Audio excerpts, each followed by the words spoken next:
The story begins with a story about the main character named Sam, who is a professional in computer games and completes any game at the maximum level. His favorite game is Love in 10,000 Worlds, where you have to charm all sorts of girls in different time periods. You can get the location of a girl in different ways, both by physical conquest and by blackmail. Sam has already got the 100 hottest girls in the game, which no other player has been able to do before him. Our hero manages to seduce even the toughest and most belligerent girls, and he considers himself a professional in this matter. Winning over girls is so easy for him that he secretly makes a wish to get into his favorite video game. And then the light flashed in the room, the computer monitor began to make terrible sounds, and it seemed that it would now be pulled right into the computer.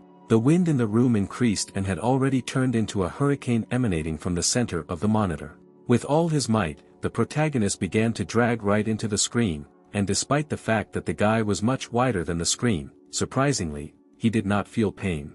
There was a loud bang and silence fell in the room, as if a few seconds ago a person had not been sucked into a computer screen. Sam was falling down, it seemed that he was about to vomit, all the organs were compressed, and the feeling that he was about to break did not leave him. The hero landed softly and immediately sat down. There was no more pain and fear, the place in which he was reminiscent of the character creation screen in his favorite game Love in 10,000 Worlds. He saw a girl in a short white dress that barely covered her underwear. He recognized her as a fairy of 10,000 Worlds. Sam began to ask the girl very emotionally how he could get out of here, and whether it was possible to withdraw his desire and get home right now. The girl answered the hero that he himself knows everything very well, he just needs to do what he was best at in the online game. The girl also said that the old game account of our hero no longer exists and he will have to go through everything again, with a 0 level of skills. The hero was very angry and promised that as soon as he got out of here, he would immediately sue the developers of this game. The girl replied that after signing the license agreement, his life was in the hands of the game developers. The hero asked if he was supposed to have some kind of ability so that he could complete the game faster. Of course, the creator has prepared for you 5 abilities that correspond to the 5 attributes in the game. Talent helps you get more abilities to become the strongest. Vicissitude allows you to use shadow abilities and become invisible. Physical strength makes it possible to pump the body. Intelligence contributes to the development of all kinds of spells, with which you can destroy the world with one gesture. Sam asked what the use of charisma could be. The fairy replied that charisma makes him more attractive. He thought that this was not a very good joke and did not want to choose charisma with other options. The hero was about to click on the intellect, when suddenly something pushed him from behind and he did not see where he clicked. Sam opened his eyes and was horrified. He accidentally chose the most, in his opinion, useless skill. He began to swear loudly and shout that he was set up and he was not going to choose this skill. The fairy said that nothing can be changed and you just need to start the game. The girl disappeared, a bright whirlwind spun under the hero's feet, which began to drag him into the beginning of the game. The action is transferred to the first game location, created on the basis of the city of Yunzhou, very picturesque and atmospheric. Before us in all its glory appears the sorceress of the snow shadow named Siri, a student of the great master who kills evil spirits and protects the peace of the city. The sorceress walked through the marketplace and looked after herself jewelry. Suddenly, a bright beam appeared in the sky, which struck directly into one of the towers where the baths were located. The sorceress saw how the beam broke through the roof of the tower and something large, the size of a man, flew along this beam. The main character opened his eyes and did not immediately understand where he was. His head was spinning, his arms and legs did not want to obey. The hero heard women's screams around him, looked around and realized that he was in the women's side of the hot springs. Looking at the suddenly appeared gentleman, the girls began to behave very liberated. They called him to swim together without clothes. The hero was not ready for such a rapid development of events and with all his might began to run away from the place where the girls were about to attack him in order to drag him to take a bath with them. The palace guards also chased after the hero, since the appearance of men in the women's bath is strictly prohibited by the law of this kingdom. The hero ran away, and they shouted after him that he was a pervert and would certainly be punished. Although the girls called the hero a pervert, they did it with adoration in their voice. They considered him very attractive. The guards continued their search for the unknown pervert. Sam was very angry at the situation that had happened, which he could not influence in any way. The guard noticed the hero, but he decided to open the skill log and saw that he only had an evil smile of defense in his attributes. Sam was angry at what a useless skill he got. There is nothing to do, you have to use this skill and come what may. Clumsily, he began to apply this skill. The first time was not entirely successful. After one of the guards saw the smile of protection, he was even more convinced that the main character was a pervert. Sam was just furious. He knew that he needed to try again, because that grimace, which he distorted, was not evil. He began to try again the evil smile of defense skill. And then an incredible thing happened. The guard stopped, became confused, and after a moment he beamed and said to himself that he had fallen in love with a man for the first time. The guard with a smile on his face said that it was love at first sight. Sam picked up a brick from the ground and slammed it into the guard's face. While the guard was falling, the main character told him that he loves girls and is not going to reciprocate the man who, a few minutes ago, wanted to bring him to execution. Our charismatic hero was put on the wanted list after the attack on the guard. Now he was threatened by even more guards. They opened fire to kill, launched several dozen arrows at the criminal. The hero tried to dodge. It was difficult. One arrow grazed his shoulder, and he saw blood splatter across the ground. Sam realizes that he will not be able to defeat the guards with any skills and there is only one way out. Run wherever your eyes look, as far as possible. But then by chance Sam stumbles upon a brothel. He tries to run inside as soon as possible, and literally stumbles upon a girl, but the blow did not happen. Something softened the collision. The girl was very surprised at such a swift and unexpected meeting. The hero, not having time to catch his breath, asked the girl if she could help him. The girl, without listening to the end of the request of the visitor, said that for the sake of such a handsome man she was ready for anything. She turned around and shouted to someone, "Girls, meet the guests." The hero saw how 4 girls of incredible beauty came into the hall, in outfits that aroused a desire to get to know them better. By the time the guards ran into the house, the girls surrounded the hero and covered him with themselves. When asked where the criminal was, the main girl replied that there was no stranger here. The commander of the guards did not believe the girl and ordered to search the house to find the hiding criminal. However, the girl said that if he dared to invade her house, she would report the situation to their commander-in-chief, who is a frequent visitor to this establishment. The owner of the business appears and says that there is no need to embarrass the guards, because they are doing their job. She allows the guards to search the house and says that they have nothing to hide, because they are not doing anything forbidden. At this moment, Sam is under the mistress's long dress, for beauties took him away. While the first eldest distracted the guards, the hero smells the mistress's body. It turns him on very much. After half an hour of searching, the guards returned with a report. The hostess stood motionless in the same place. The head of the guard asked the hostess for forgiveness for the inconvenience caused. The hostess said that they could stay at their establishment as it would soon be opening time, but the guards refused. Sam, who had been on his knees for more than half an hour, was already barely holding on, and in order not to fall, he grabbed the mistress's smooth, tender leg. This was very unexpected, and the hostess cried out. The head of the guard began to suspect something and peered intently into the attire of the hostess of the salon. But fortunately, someone managed to tell the wife of the head of the guard the information that he had been in the brothel for more than half an hour. Her vicious appearance frightened not only the commander of the detachment. The guard's wife, with a deft sharp movement of her hand, grabbing him by the ear, dragged him home. The hostess breathed a sigh of relief. Everything turned out as she planned. Sam no longer had strength left, his muscles numb. He could not stand in such an uncomfortable position. He began to fall, holding on to the legs of the owner of the salon, and they fell together. When they fell, the hero's neck was stuck between the legs of the hostess and she strangled him. Sam lost consciousness. The girls working in the salon were very scared. The hostess saw that he was wounded and blood was flowing from his shoulder. The hero lay motionless, drops of sweat were flowing from his forehead. Someone began to call for a doctor. The hostess did not lose her head and tore her dress in order to be able to bandage the wound. After a while, we are transferred to the room where the hero lies with a bandaged shoulder.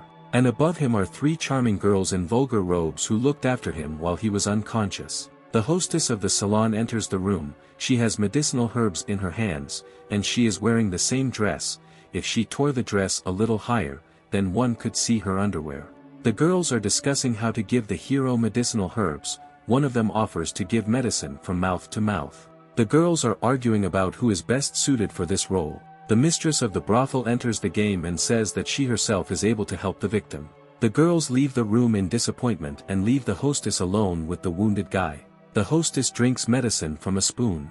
Look at the guy with loving eyes. And with the help of a kiss, he gives the medicine to the patient. The hero immediately woke up and quickly found himself on top of the girl, without opening his lips in a kiss. The hero dreams that he is in the forest and two slugs attack him and fall on his face. He doesn't understand why he can't tear them away from his face. It turned out that he was imagining it, and he rested his face on the mistress's chest. In delirium, he began to shout loudly that he would kill these slugs. The scream was so loud that all the brothel workers heard it. The hostess was discouraged by this behavior of a stranger and thought that he was really a pervert. The hero received a slap in the face for his behavior.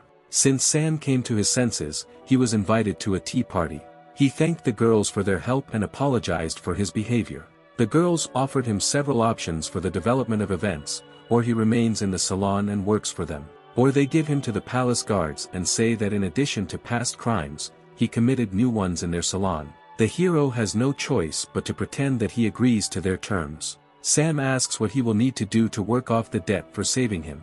He thought that he would have to fulfill the love whims of the girls from the salon. He was forced to clean up the entire salon. He certainly did not count on such difficult physical work. But everything turned out not so bad.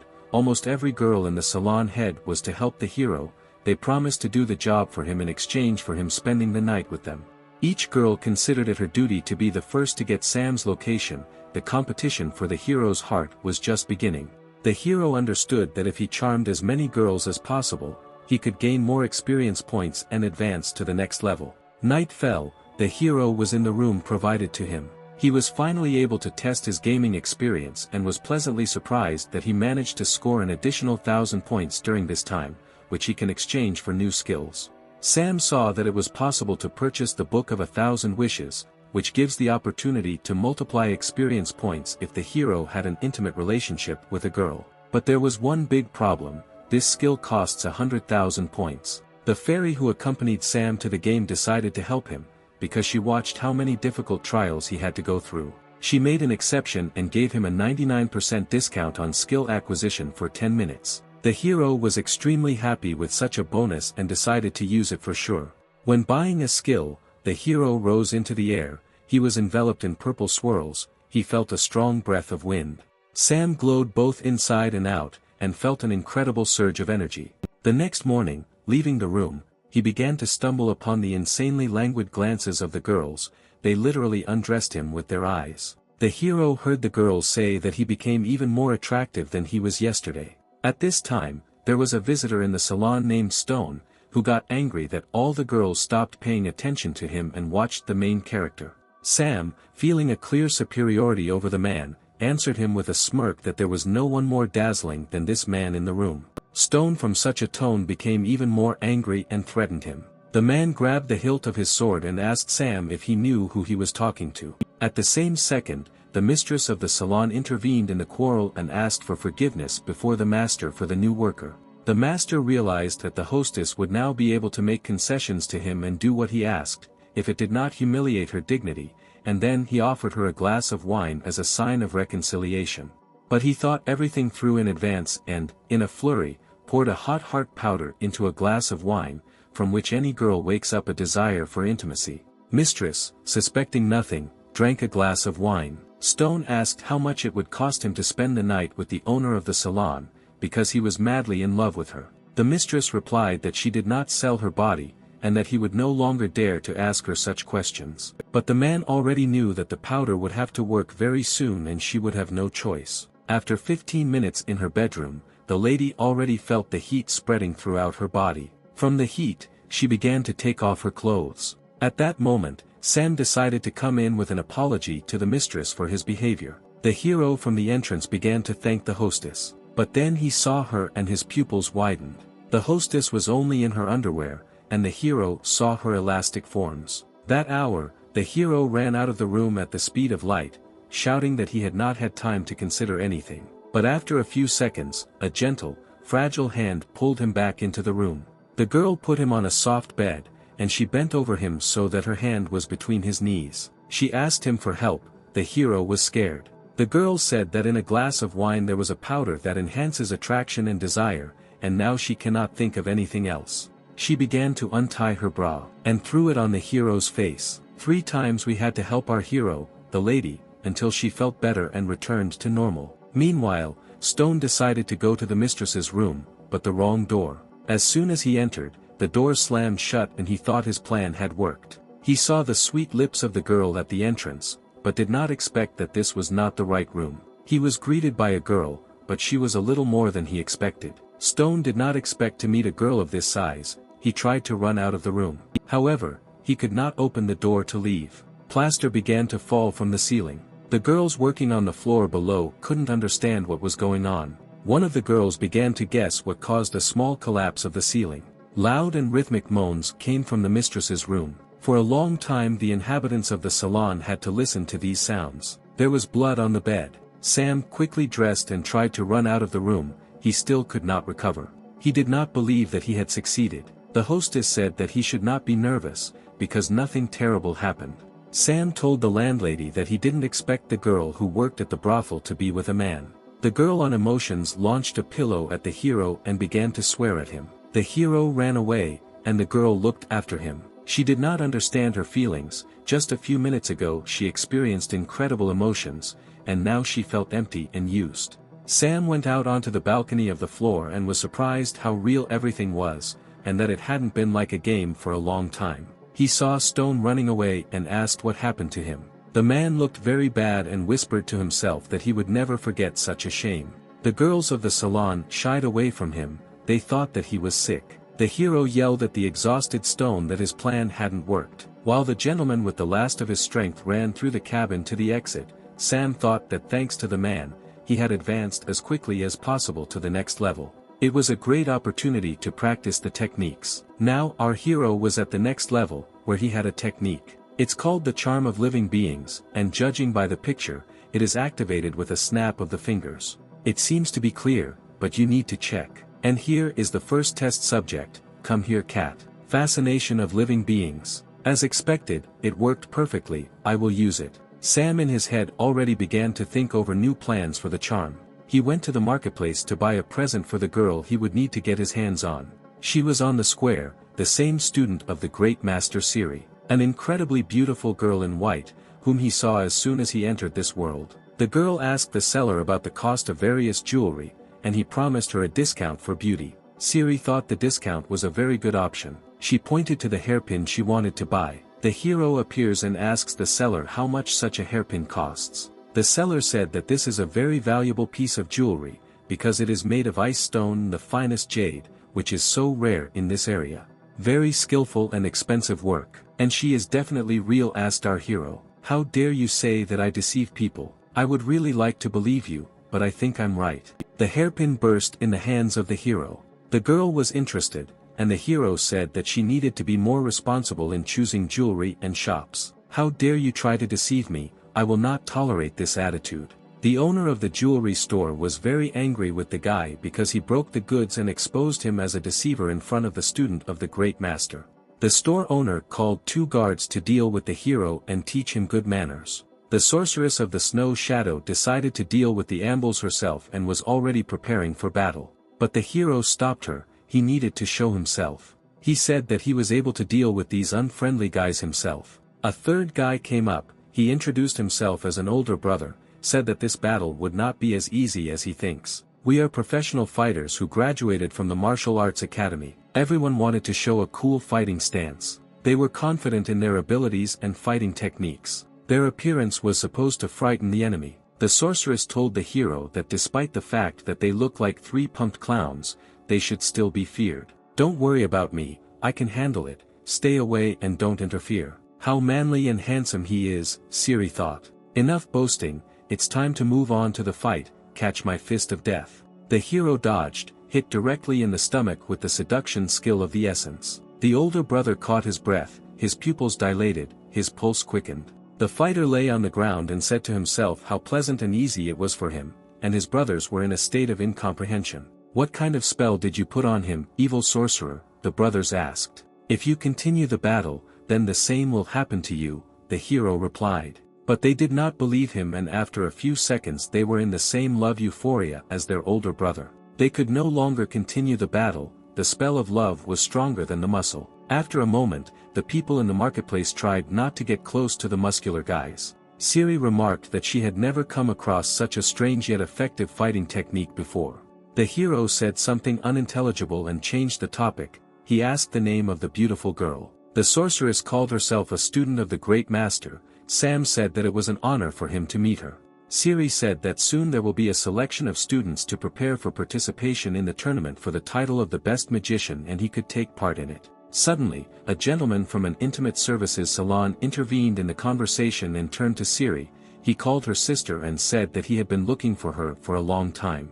Most likely they had a strained relationship, because Siri replied that she should not report where she was. Sam decided to take advantage of the fact that the relationship between the sorceress and her brother is not the best, and added fuel to the fire by asking him if he had been in a brothel for a long time. When Siri heard that her brother was going to the brothels, she was a little surprised, or rather, furious. Stone called the hero a mean dog and asked his sister not to believe a single word of his. Sam replied that at first they had fun together in a brothel with girls, and now he calls him a dog. Stone realized that he could not win the verbal fight and could only justify himself to his sister. He promised to take revenge on Sam, but the hero grinned and said that he would certainly wait for the hour of reckoning. They parted in different directions. The blonde sorceress was also not visible, and the hero went to the salon. Today he has a day off. Night fell, the full moon brightly illuminating Rose Street, where the sex parlor was located. The hostess of the salon was standing at the mirror in her room. She was wearing a new bright red dress. Its cut, which reached the waist, said that she did not have underwear. She looked at herself in the mirror and could not understand what was happening to her. For several days her thoughts were only about the hero. Sam met the hostess and decided to make amends. As a gift he presented her with a gold hairpin stolen in the market from a fraudulent seller. The girl could not believe her eyes and ears. Our hero expressed his understanding that this gift was very useless, but he wanted to please her and make amends. "I like your gift," the girl said with warmth in her voice. Warmth spread like a wave through her body. "To be honest, I'm very glad that I could please you," the hero said. While Sam was talking, the girl dropped her handkerchief on purpose. "Oh, don't worry, I'll help you pick up your handkerchief." The hero bent down at the feet of the hostess to pick up the fallen red handkerchief. He did not have time to sit down. As the girl stretched her slender long legs to the hero's chin, he smelled her skin. This could not leave him indifferent.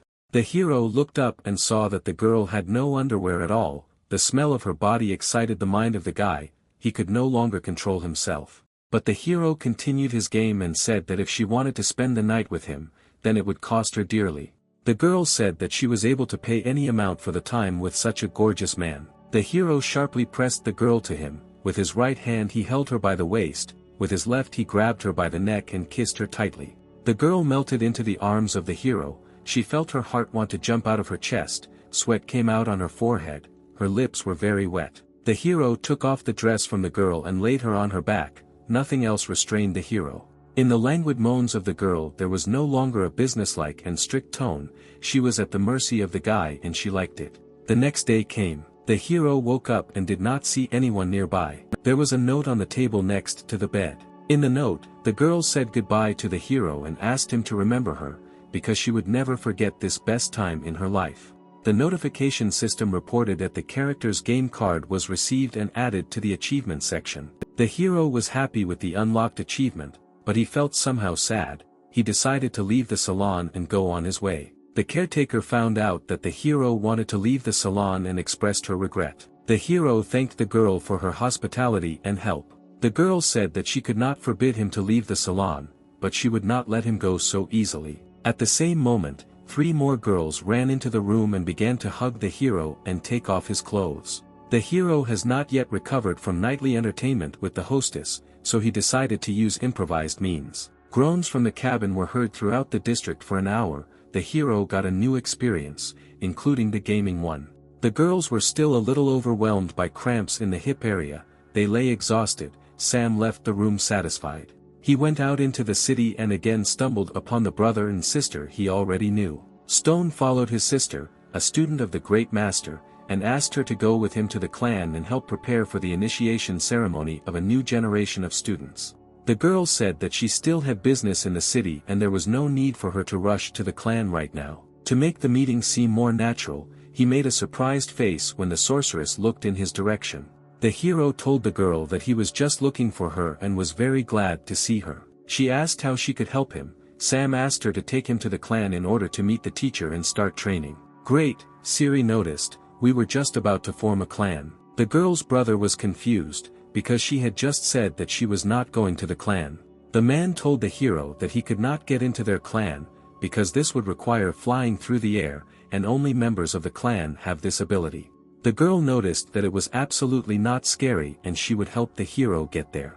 The man shouted something after the departing hero and his sister, but no one listened to him. The girl told the hero to hold on tight to her when they get to the clan's location. Sam replied that if she let him touch her body, then he would not let him go again. They swept with the speed of the wind over the rocks and plains. On their tail hung the girl's brother. They moved at extreme speed, and the girl told the hero to hug her tighter, or maybe she deliberately developed such a speed to make the hero hug her as hard as possible. The hero grabbed her just below the waist. He breathed in the scent of her developing hair, felt her body trembling. Sam decided to say how pleased he was that the girl decided to help him. She was confused. The girl's brother really didn't like watching his sister being hugged by a stranger. The hero understood this, and decided to anger the man even more. Stone was furious and decided to root out the problem. I got a box of paralyzing needles, aimed right at the hero's back. And he released a dozen charged needles to the hero who did not expect anything.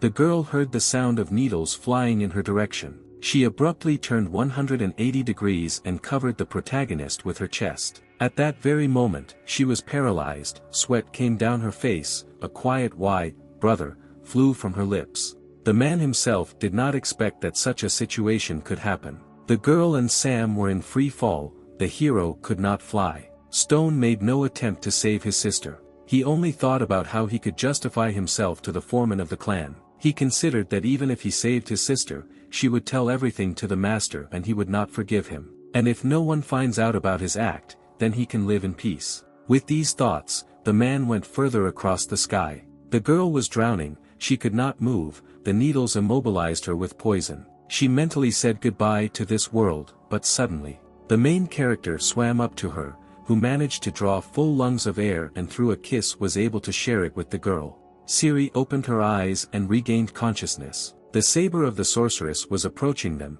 but it flew right into the hand of Sam. Did he also have the abilities of their clan?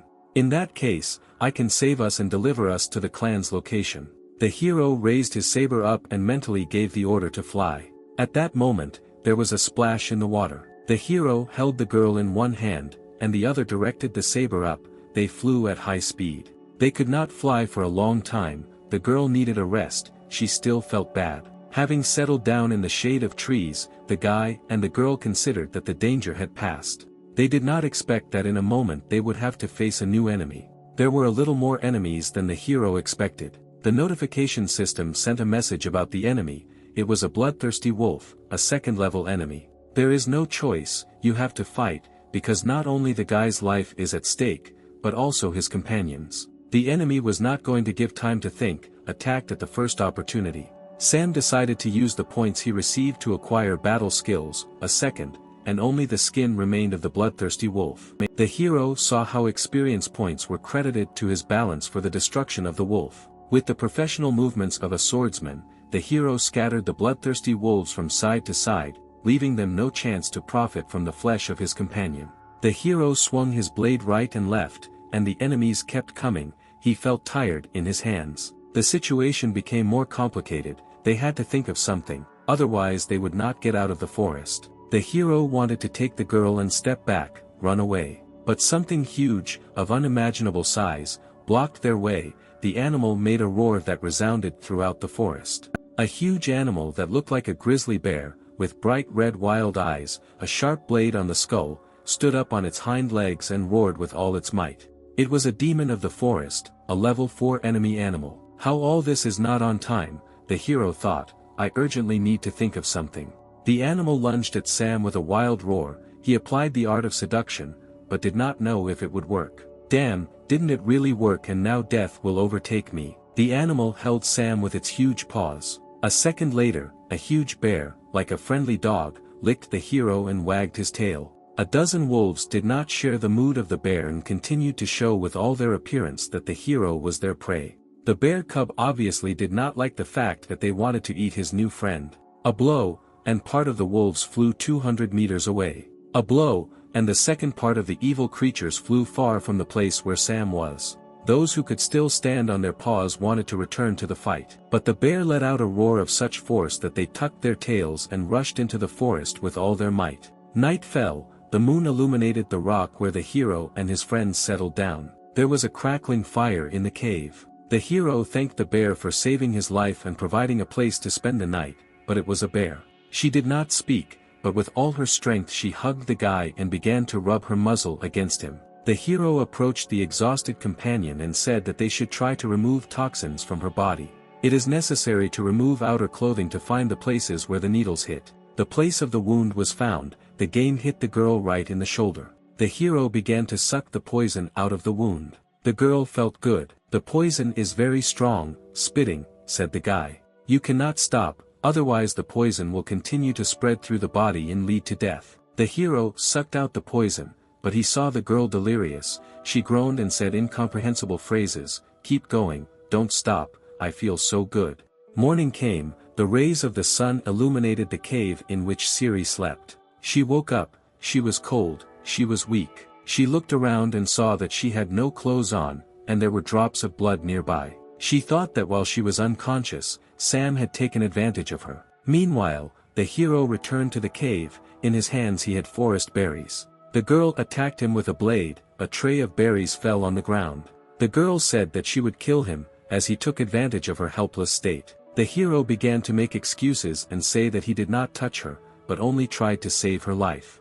The girl aimed the blade at the guy's throat, but the blade resisted. The girl turned to the blade and asked why he was resisting. Was the guy really telling the truth? The hero choked with fear and splashes of red liquid flew out of his mouth. What's wrong with you? The girl asked. The hero replied that while he was sucking the poison out of her wound, he got poisoned, as he did it for the first time, and now he is mortally ill. In fact, the hero deceived the girl, and it was not blood, but the juice of red berries, which he did not have time to chew. The girl said that she remembers how the needles flew into her, but also one needle hit him, why he was not hit by poison.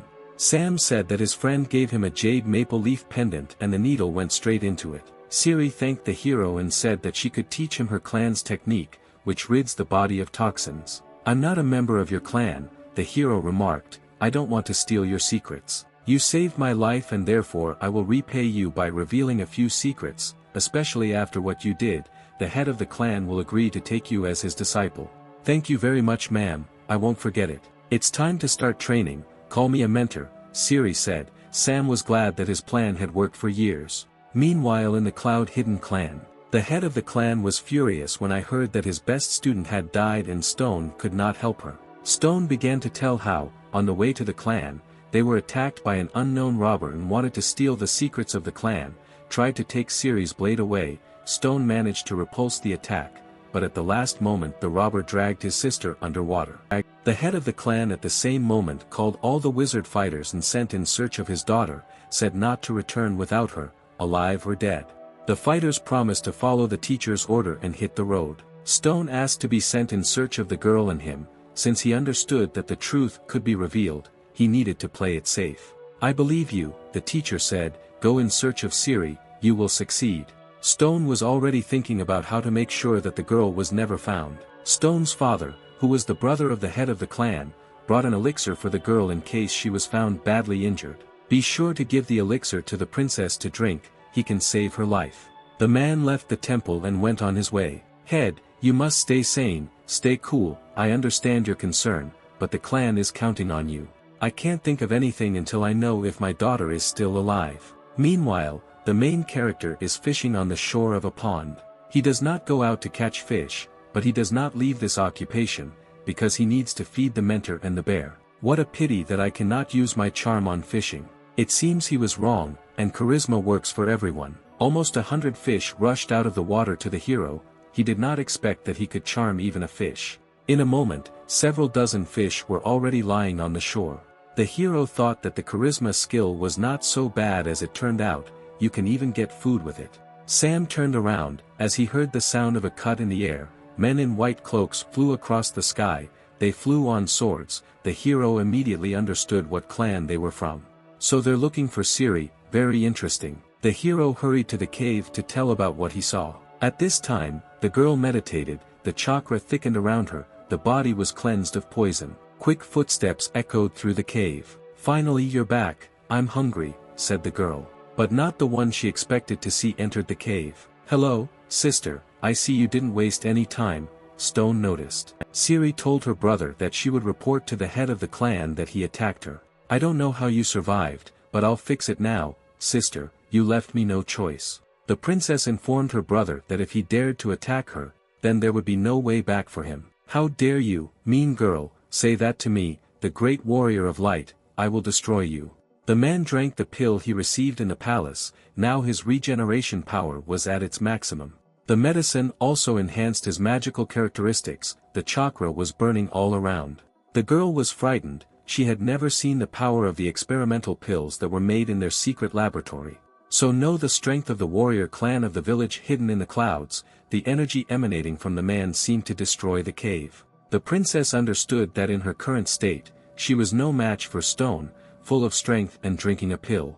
The man opened his mouth to say the spell technique when suddenly, got hit in the face by a huge fish. Sam greeted Stone and asked if he had hit him hard in the face with a fish. The hero knew that the princess was weak and he would have to cope on his own. The girl warned the hero that her brother had arrived to take both of their lives. Stone said it was great to have a hero here and not have to look for him later to finish what he started. The hero had to borrow a sword to face such a strong opponent. The fight began, the opponents began to quickly approach. The crackle of swords echoed through the cave, no one was going to retreat. The hero managed to dodge, strike back and injure the man's face. Stone noticed that although Sam is a very good fighter, they are at different levels of combat training. Lightning blade technique. The hero tried to hold back the blow, but it was all in vain, the blast wave threw him back with incredible force. The hero stood on all fours and tried to catch his breath. The man grabbed him by the collar and lifted him into the air with a slight movement, and said that no one would stop him from gaining power and becoming one of the leaders of the clan. The hero took his bearings in time and decided to act as best he could. Charisma technique, seduction. The hero looked at the man, he was motionless, emptiness was red in his eyes for a split second. The man stood and looked up at the hero with loving eyes. The hero realized that he needed to act right now and summoned the sword, which was already flying at the speed of sound. Blow, another blow. Stone's torn arm was flying through the air with his sword in slow motion. The hero firmly held the sword in his hands, and behind him, blood was flying from the man's shoulder in all directions. The man shouted something loudly, but the hero did not listen to him anymore. Perhaps Stone would have managed to escape from the cave, if not for one thing. At the exit, they were already waiting for him. He hit his head on something soft. It was a kind, for someone not very, new girlfriend of our hero. He screamed with all his strength until he lost consciousness. At the direction of the hero, the bear spared the villain. A few hours later, the heroes were able to reach the clan hidden in the clouds. The girl told her father what had happened, how an unscrupulous brother used a hidden poison weapon against her, and how her friend had to save her and risk his life. The head of the clan said that for such an act any member of the clan would have been overtaken by the death penalty. However, for past merits and due to injury, the offender would be under house arrest, and would also be deprived of all titles and ranks. The criminal, who had lost honor and respect, was taken away by his father from the room of the head of the clan. The head of the clan said that he would generously reward the hero for saving his daughter and asked what he wanted. Sam replied that he simply wanted to become a student of the head of the clan and be useful. The head replied that he would be happy to take on a young man with such a good heart, but as a general rule, he would have to pass the test.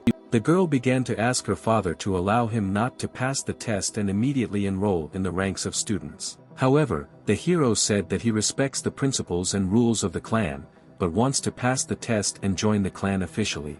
The clan leader was very pleased with the young man's response and praised his aspiration and warm heart. In the meantime, the girl decided to arrange a tour of the clan's possessions for the hero. She showed him the very heart of the clan, a magical tree that gives energy to all living things. The girl said that there was no time to admire and that she needed to undress as quickly as possible. The hero did not understand what she was talking about. He asked if it was too early for her to offer him to undress, because they had not yet met properly.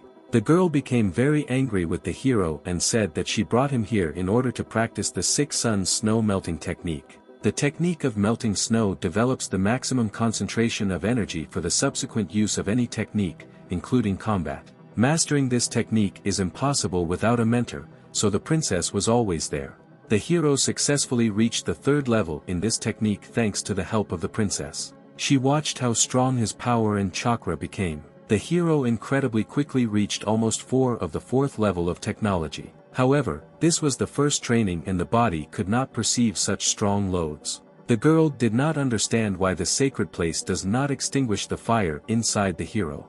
Is there really no choice and I will have to help him release this burning energy?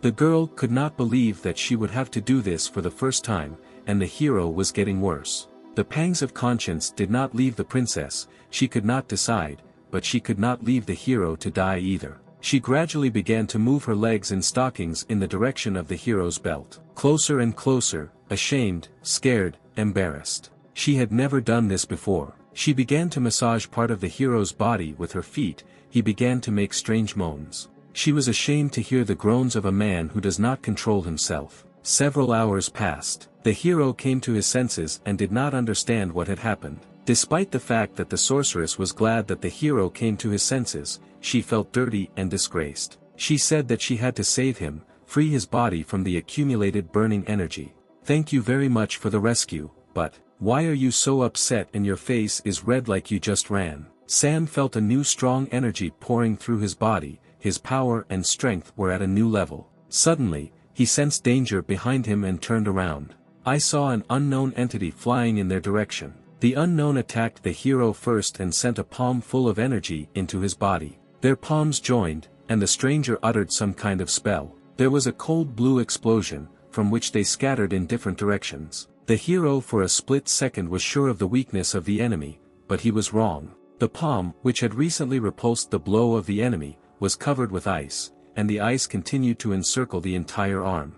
Another moment and the hero turned into an ice statue.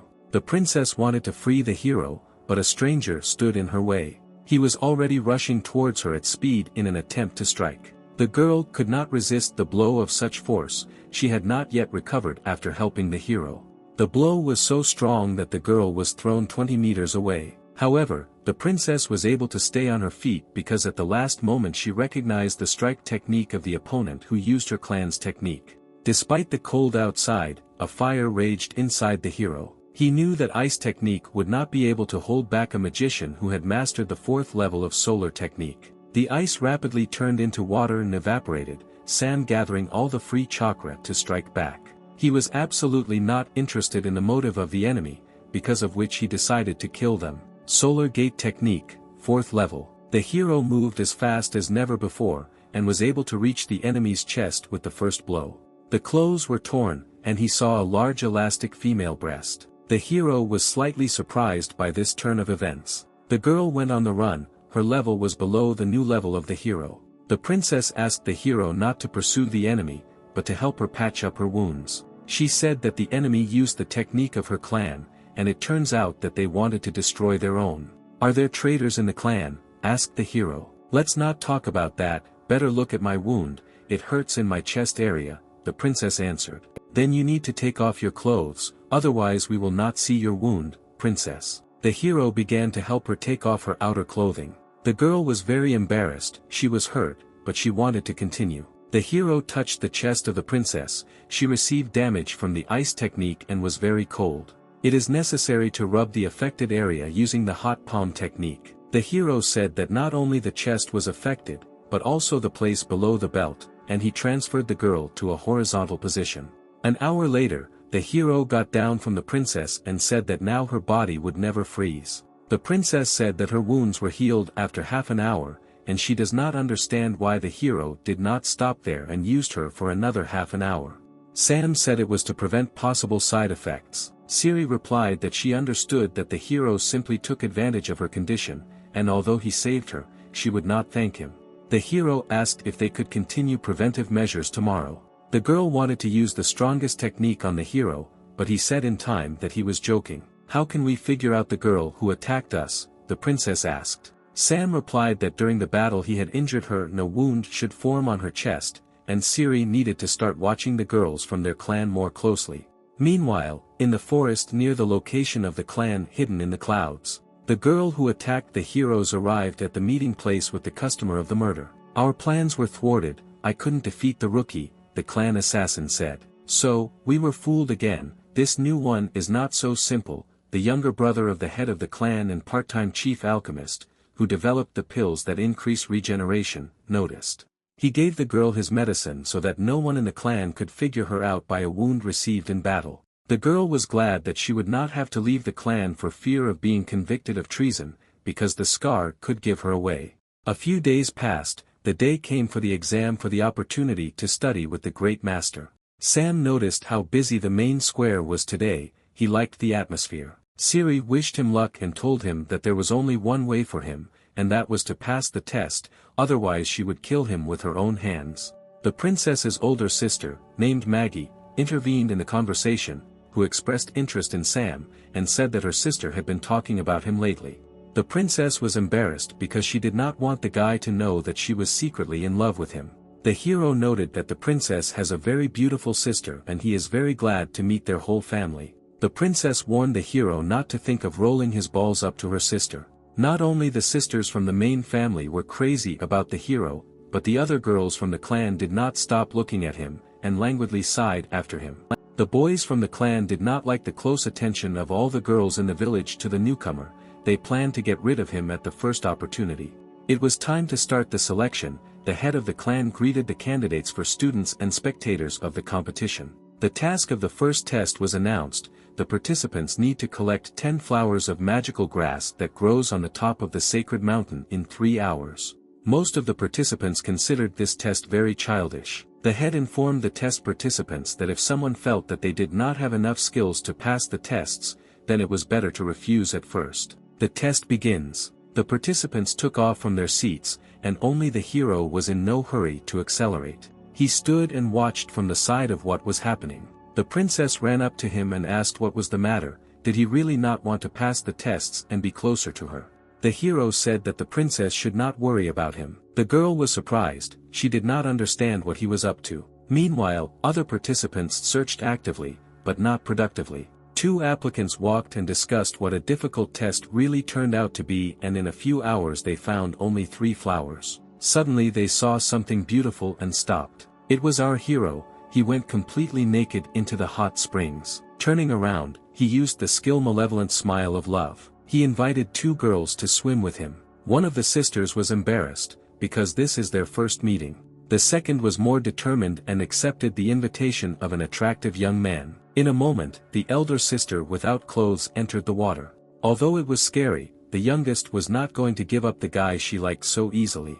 Each of the sisters wanted to get to know the hero better and get around the rival in this matter. But the hero replied that he would not be able to pay due attention to them, since he had little strength, and he had not yet found a single flower. The sisters replied that if the hero needs flowers, they will definitely get them for him. The hero pretended to be very flattered by their friendly gesture. The girls said that it was a great honor for them to help such a handsome man. The hero stayed at the hot springs to reflect on the charms of the life of a man who sits on the neck of a girl. As soon as he looked at the departing sisters, a girl jumped into the water. She asked what she needed to do for the master so that he could spend a stormy night with her. The hero said that he was glad for such attention, but he felt her chakra. He snatched algae from the water, which had been constricting his leg for several minutes. The girl turned into a water witch. Sam said that he knew that she only wanted to suck the life out of him, and refused to spend a stormy night with her. The evil spirits gathered green chakra around themselves and directed it towards the hero. Green algae surrounded Sam from all sides. In a moment, he was already bound by dozens of strong algae. The green monster said that due to the fact that the master is handsome, she will not kill him, but simply take away all the energy.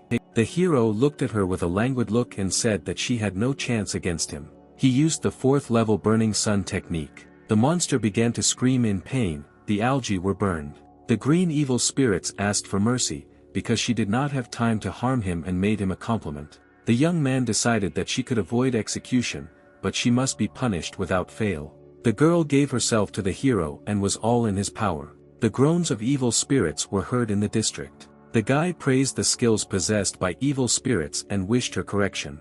The green beauty thanked him and promised to improve if he did such educational work with her at least once more. Cries for help were heard in the forest. Two sisters were trapped by a tree demon who was guarding the flowers they needed. The tree demon was a huge oak tree with slits for the eyes and mouth, from which insane chakra oozed. He pointed a sharp-edged branch at his younger sister, which flew right at her head. The girl has already said goodbye to life and dreams of spending the night with a handsome man.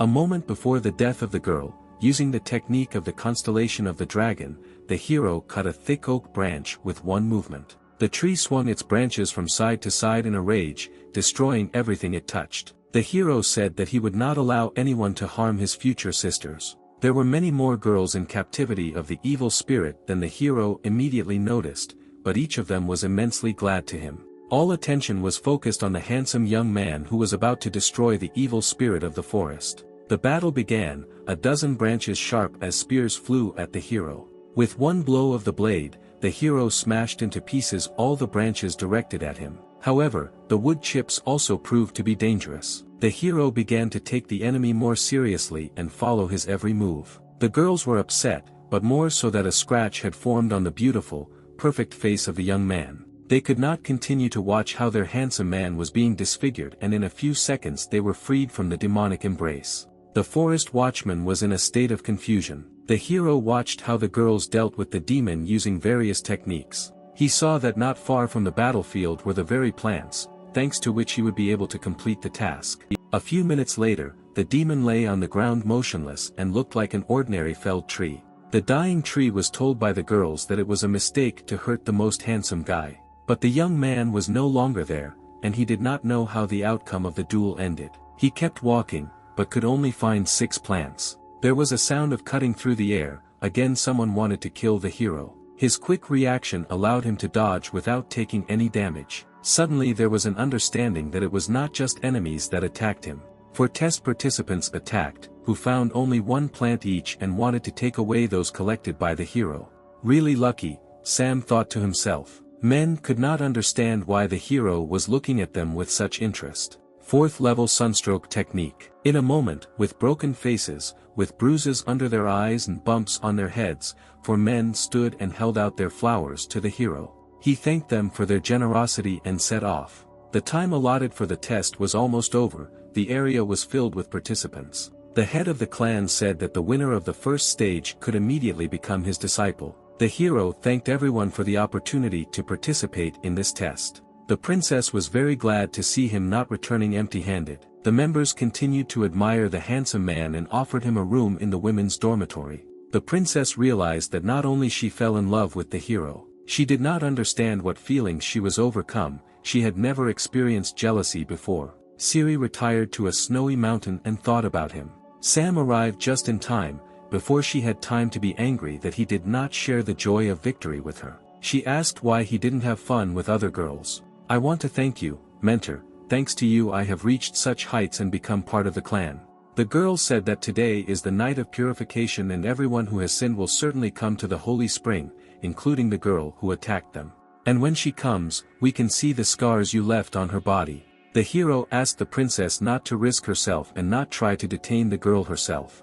The girls took a bath in a hot spring and said it was a pity that there was no handsome brother nearby. The princess looked around, but did not see anyone with a wound on their chest. The hero lay in the room and thought about why the princess has been acting so detached lately. The cotton and trousers of the hero smoked in the groin area. He was frightened. Smoke filled the entire room. The fairy caretaker appeared and said that if he was thinking about the princess, then he needed to ask her what was bothering him. What are you doing here? Asked the hero. The fairy replied that, as an observer, she could be anywhere, but she could not influence the plot of the game, and no one could see her except Sam. The hero said that he would like to follow the advice of the fairy, but he could not go to the women's bath, because he would be kicked out of there. The fairy advised him to transform into a girl and go talk. Such a plan aroused distrust. The fairy advised me to contact the system store and acquire the necessary skill. Indeed, There is such a skill in the system, and you can become a girl without surgery. The hero acquired an illusion charm that went well with his pumped charisma. The hero asked why the fairy tells him if she is forbidden to influence the course of the game. The fairy said to consider this a system prompt and enjoy the game. It is very interesting who the hero planned to become. From the initial changes, it was not clear who he was turning into. Long legs, short white dress, white hair, blue eyes, golden bow on her chest. The fairy was very surprised when she saw herself, but not in the mirror. The hero said that he made himself according to the template that was before his eyes. But still something has changed, the chest has made more. He looked, and from her displeased expression, he realized that everything had gone well. Of course, what girl will like it if we talk about her small breasts? At this time, the princess was observing at the hot springs, but she did not see anyone with a scar. A hero in a female guise came to the reservoir and called the princess. She did not understand what was happening and what the unknown girl wanted from her. Sam revealed his secret and asked the princess to keep her mouth shut. Siri couldn't figure out what was going on or how he did it. The hero explained that he did it for cover and wants to help her catch the criminal. The princess was worried that the hero would see her naked. The elder sister of the princess appeared at the springs. Immediately, she drew attention to the hero in a female form, and complimented him, thinking that this was a real girl. The princess had already begun to tell who was hiding under the guise of a stranger, as Sam stopped her. He introduced himself as Tsunade, the daughter of the ruler of Hidden Leaf Village. The older sister said she was pleased to meet you. Sam said that there are no people living in these places who do not know the daughters of the main family. Maggie complimented our female hero once more and retired to take a bath. The princess asked why the hero did not let her tell her sister about him, to which Sam replied that she also needed to be checked for scars. The princess said that she would not dare to suspect her sister of plotting against her. Sam noted that he suspected everyone and her sister too, and until he was convinced otherwise, no one needed to know why they were here. "What should I do?" asked the princess. The hero already had a cunning plan. He climbed onto a stone and began to shout that there was a poisonous snake in the pond. A slight panic began, but the hero still did not see anything. He decided to immediately check on his older sister and pretended that the snake was swimming in her direction. Sam screamed that the snake got under Maggie's towel and he would save her. The towel was torn off, the hero got his way. He began to closely examine the breasts of his older sister. He did not see the cuts and was upset by this. Maggie continued to scream and kick the water, fearing a snake attack. She held the main character by the head, pressed to her chest, his pulse became stronger. A notification came that if aroused, the illusion enchantment would dissipate. The girl stood close to the hero and began to notice something oblong right under the water. She thought she saw a snake and tried to grab it with her hands. And then Maggie caught it, but she could not understand why the snake was so hard to the touch. The hero looked at her frightened, and she held his snake in her hand and squeezed it tightly. Because of the steam from the holy springs, no one except Maggie noticed the transformation of the hero from a beautiful girl into a guy. She covered it with her body from the girls and told them to run away quickly, as the snake is very dangerous, cunning and possibly not alone.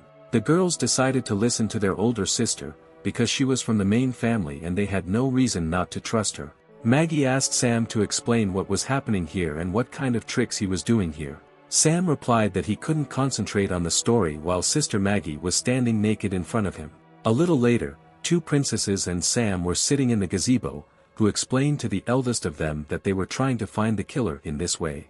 The detectives were very embarrassed to say that they suspected Maggie of such things. Maggie invited Sam to examine her breasts, feel and check in any other way he wanted. Sam liked the idea and he was already thinking how he would check the body of his older sister. But at that moment, the younger sister with all her might loaded her fist into his arrogant, contented muzzle. Maggie did not know whether she liked this situation or not. On the one hand she liked Sam, but on the other hand, her sister also liked him. The younger sister refused the help of the older one and decided to deal with the pervert herself. Maggie said goodbye and said that they needed to deal with the attack as soon as possible and find the killer who attacked them at the sacred place of concentration of energy. Thanking their sister for their participation and excitement, the heroes remained united. Meanwhile, in the laboratory of the brother of the head of the clan, there is a meeting with the killer. It turns out to be Maggie, who says that she is already suspected and will not be able to hide for a long time now. The brother of the head replies that in a few days he will complete the divine pill and become the strongest man in this mortal world. Maggie says that the divine pill is strictly prohibited by law, and if anyone finds out, then he will face the death penalty. The man replies that he is not afraid of anything and asks Maggie to just delay the heroes so that they do not get in the way. The man says that he now has only one goal, to avenge his son, who was crippled due to the fault of his younger sister and her arrogant friend. Events take us to the area of the hidden cloud, where the chief master demonstrates the training of his new student. Sam was demonstrating the scorching sun level 5 skill. He smashed to pieces a huge block of ice standing in the center of the square. The blow was so hot that not even a drop of water remained from the ice block, everything evaporated in a split second. The master praised the student for mastering the 5th level technique so quickly. Sam noted that he achieved such heights because the princess helped him, but this is not enough for him and he wants to master the last 6th level of technology. The master replied that the 6th level cannot be reached alone, one needs to merge with a female master who can sacrifice her honor for him. The hero did not believe that in order to master the technique, he needed to copulate during training with a girl. The master said that during the ritual the girl must lose her innocence with the hero, but will he be able to find such a girl?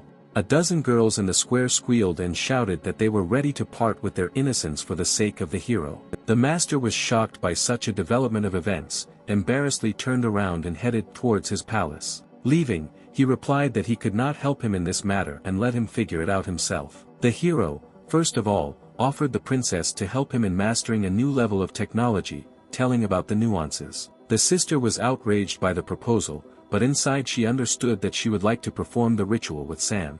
Sam said that if she did not help him, then he had no choice and he would have to find another. The hero did not have time to announce the casting for the role of his assistant in the development of technology, as the first girls gathered in front of his doors. He asked the girls to be quiet while he was testing them. Those who were waiting could hear strong rhythmic slaps and moans coming from the room. They were delighted at the thought that they would soon be in the place of his girlfriend. The princess was very angry at what the hero arranged and watched from afar what was happening. Sam loudly said that the first girl is not suitable, as she will not survive the hard training. The girl left the room exhausted, half-dressed, her dress was torn, and her underwear was missing. Sam said he didn't have much time and asked the girls to get into his room as soon as possible. An hour later, the princess could not stand the jealousy and burst into the room to the main character. In the room, sweaty half-dressed girls were lying on the floor and breathing very heavily. Princess Siri burst into the room and began to yell at Sam for using the sisters' tutors. Sam knew that sooner or later the princess would visit his room. She was taken by surprise by the fact that the hero was expecting her to come. Sam said that he considers Princess Siri to be the teacher with whom he wants to improve his level of scorching sun technique. Siri did not know what to say to the young master and asked what he had been doing here with the tutor sisters for more than an hour. Sam said that now he would show her if she was not afraid and help him become a master of the 6 solar paths. A moment later, Siri was lying on the bed, sighing heavily and clutching the sheets as hard as she could. The moans of the princess spread throughout the floor, but only a small part of the girls understood what was happening in the room. Sam did a magical foot massage to the princess, which made her experience an incredibly violent emotional upsurge. She didn't expect a foot massage to be so enjoyable, she couldn't breathe. She writhed on the bed like a snake, it seemed that she had convulsions, but she did not tell the hero to stop. Sam replied that he liked the reaction of her body the most and she was able to hold out longer than the others. Maggie was watching what was happening from the street. She understood that if they continued to train together, then even an uncle's pill would not help. Upon learning of the joint training of the princess and the upstart who ruined his son's career, his uncle was confused. He gave Maggie a poison that stops the development of any spiritual techniques, and told her to pour it on her opponents. Maggie asked why not just poison them, to which uncle remarked that he wanted to kill them with the most terrible death. The uncle said that he wanted Sam to see how his son married Princess Siri before he died. Princess Maggie was overcome by incomprehensible feelings, she did not know if she was on the right path. Meanwhile, the heroes devoted all their free time to training. The princess stopped and said that Sam should have mastered the 6th level technique by now. She lifted her head, looked at him, and couldn't believe her eyes. The hero's hair turned white and gave off silver. A knock was heard outside the door, the older sister wanted to enter their room. Sam was very wary, he still didn't know who the killer was and Maggie's suspicions remained. The younger sister left the room and asked the older sister why she had come. The eldest replied that she knew how tired they were in training and brought them chicken soup to replenish their strength. Seeing Sam's white and silver hair, Maggie opened her mouth and couldn't believe her eyes. Sister Siri thanked Maggie for her care and the chicken soup, which smelled very nice. Maggie said that the soup should be eaten as quickly as possible before it gets cold. Sam said they couldn't eat the soup because they didn't know if it was poisonous. Maggie pretended to be very upset that Sam still didn't trust her. The hero took out sunglasses, pretended to be a tough guy and said that he knew who attacked them and this was Maggie's sister. The sister began to make excuses and say that she was checked for the presence of a scar, which she does not have. The younger sister began to stand up for Maggie and say that she had known her all her life and she could not betray her.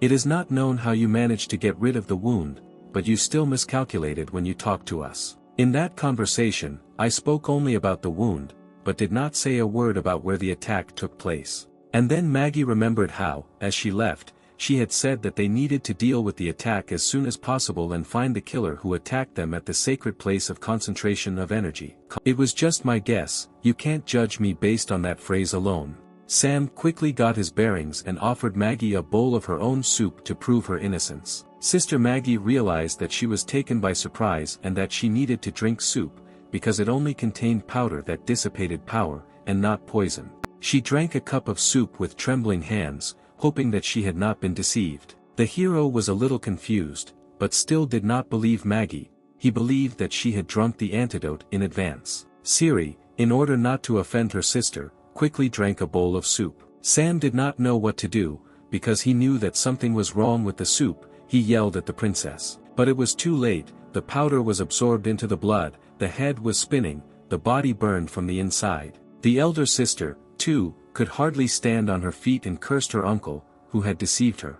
Meanwhile, the brother of the clan leader was waiting for the powder that burns from the inside to take effect. The man told his son that he was doing everything for him, for his happiness. The traitorous brother had been sitting for weeks now, smiling, delirious, and his father thought he had lost his mind. At this time, a divine pill was being prepared, but to complete the preparation, a guide was needed, the heart of a loved one. The father decided to take the heart of his son, who was now useless, took out a blade to strike. But before he could turn around, dozens of needles with immobilizing poison pierced his back. The man could not believe that he was deceived by his own son, because of whom he came up with a plan of revenge. The son admitted that he had been waiting for this moment for a very long time, constantly pretending to be sick and crazy in order to learn more about the pill. The father, lying on the floor, begged for mercy, but the son was only interested in the divine pill. The son was insane and did not hear anything. He wanted to rip out his father's heart in order to complete the ritual. Meanwhile, the two sisters of the princess were burning from the inside, and only merging with a man could extinguish their fire. The hero understood that what was happening was what he had already seen in the battle against the traitor brother. The girls surrounded Sam and panted directly into his neck, wrapping their arms around his waist. The younger sister asked to save the older one, because she was not to blame for being deceived. And the eldest asked to save the youngest first of all, since she would not be able to live if she died through her fault. The girls did not wait for the consent of the hero and threw off their dresses, remaining in underwear and stockings. Sam had to save both sisters at the same time. He had never had such an experience, but he liked it. Sam has leveled up and unlocked a new skill, Fascinating Mirage, which can stop high-level opponents. The younger sister thanked the hero for his generosity and salvation. The older sister was very ashamed that he saved her, although she tried to kill him. The hero lay exhausted on the bed, unable to get dressed. Maggie said that she agreed to become her uncle's assistant because she was jealous of Siri, but she is very sorry and asks for forgiveness. Siri said she was ready to forgive Maggie if she promised to improve. Maggie asked that, as punishment for her transgression, Sam use her as his slave for a long time and do whatever he wants. Siri got angry and said that now is not the time for jokes, because the enemy is not asleep. Maggie said that her uncle was perfecting the divine pill, and if he was not stopped, then disaster would happen. Sam began to question the sisters about what the divine pill was. He was told that the pill is a secret forbidden drug that instantly develops a person's abilities to the limit, but he loses control of himself. Sam said that it was time for him to visit the family of traitors and punish them for what they had done. Siri gave Sam a magic blade, a relic of the Hidden Cloud clan, which can only be controlled by a warrior who has reached the 6th level of the Burning Sun technique. Sam thanked Siri and, taking the blade in his hands, felt incredible energy. Before he could leave the bedroom, Sam felt an insane energy approaching the roof of the house. A few seconds later, an explosion of enormous force destroyed the wall and roof of part of the house. Thanks to Sam's new abilities, he was able to create a protective barrier during the explosion. He again saved 2 sisters who could not feel such a lightning attack. On the roof of the ruined house stood a traitor brother named Gao Gan, unharmed. The princess asked how he got a good hand and the strength to use such powerful techniques. The traitor brother said that his father, whom he sacrificed, perfected the divine pill and now Gao Gan is invincible. Sam rushed at full speed to Gao Gan to deal him a crushing blow. But Gan with one hand stopped the blow of the blade, moving at an incredible speed. He said that now he is at an incredible level of strength and cannot be stopped by an ordinary blade. The hero asked what about the blade called Snow Slayer, which has the power of divine flame. And at that moment, the blade caught fire with a flame of incredible power and the hero dealt a smashing blow to the traitor on the sore arm. Gao Gan's hand was smoking, as if it had just been taken out of an oven. Sam considered that there were a few blows left before defeating the enemy and prepared to attack. Gao, laughing an evil laugh, showed the hero his whole hand and said that he was immortal. At this moment, several magic blades flew into the chest of the self-confident villain. The blades were sent by older sister Maggie, who gathered around her the sisters' mentors and hurried to the aid of Sam. It was clear that Maggie's blades had reached their destination, but there was not a single scratch on Gao Gan's body. The hero asked the sisters not to interfere in the battle against the immortal enemy. But Maggie, feeling guilty for herself, could not stand aside and decided that she would do everything possible to delay the enemy. Together with other sisters, she began to collect chakra to use one of the clan's secret techniques. The opponent knew that he was immortal, but he was still afraid to feel the technique of such a high level. The sisters gathered energy and used the demonic blade rain technique. The damage was so strong that it would have destroyed hundreds and thousands of detachments of ordinary opponents. Dozens of blades passed right through Gao Gan, a red liquid oozed from his body, but he continued to stand. The sisters celebrated the victory. It was impossible to think that anyone would survive after such a strong technique. But the enemy raised his head, a trickle of blood flowed from his mouth, but a mocking smile was red on his face. With a powerful energy flow, the enemy shot the blades that pierced his body in the opposite direction.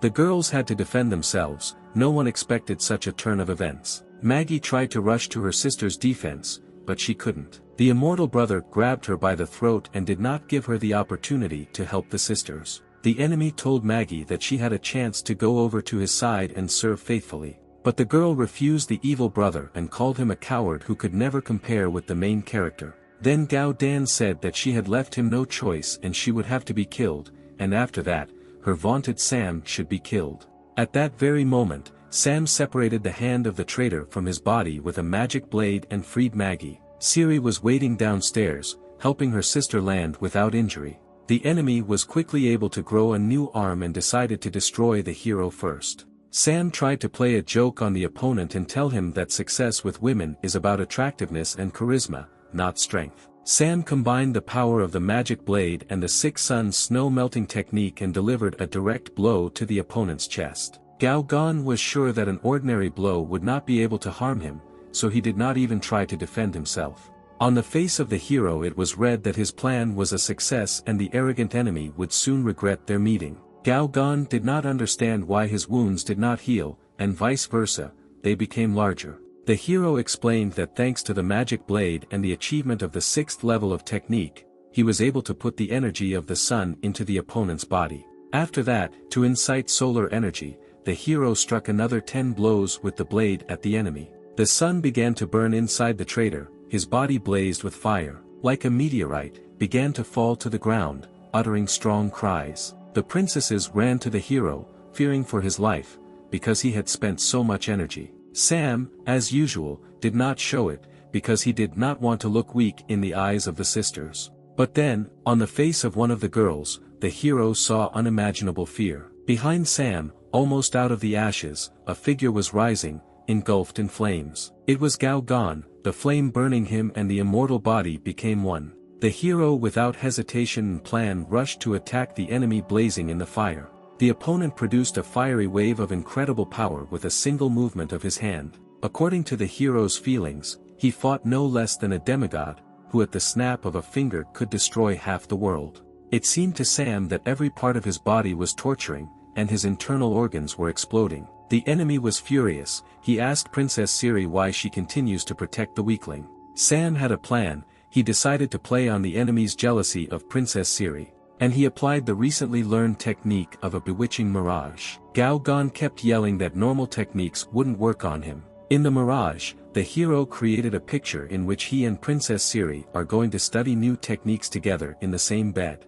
In order to anger the enemy more, Sam added Maggie's older sister to the illusion. The evil brother was simply furious at such impudence. He did not understand that this was still just an illusion. In an artificially created deception, Sam and the girls discussed Gao Gan's inferiority. He couldn't stand it and got even hotter. In an illusion, the princess offered to retire to the hero right in front of the worthless traitor brother. The enemy, who had completely lost his mind, decided that if he did not have eyes, then he would not see what was happening between Siri and Sam. Gao Dan tore out his eyes, but the illusion still continued, and he saw what he feared more than anything else. The princess asked why the traitor had torn out his eyes and was not restoring them. Sam replied that he created an illusion for the enemy that the enemy does not want to see. The princess asked what it was, but the hero could not give a clear answer. Gao Gan continued to have an unpleasant dream and muttered something about Siri licking some places. The princess guessed what kind of dream she was seeing,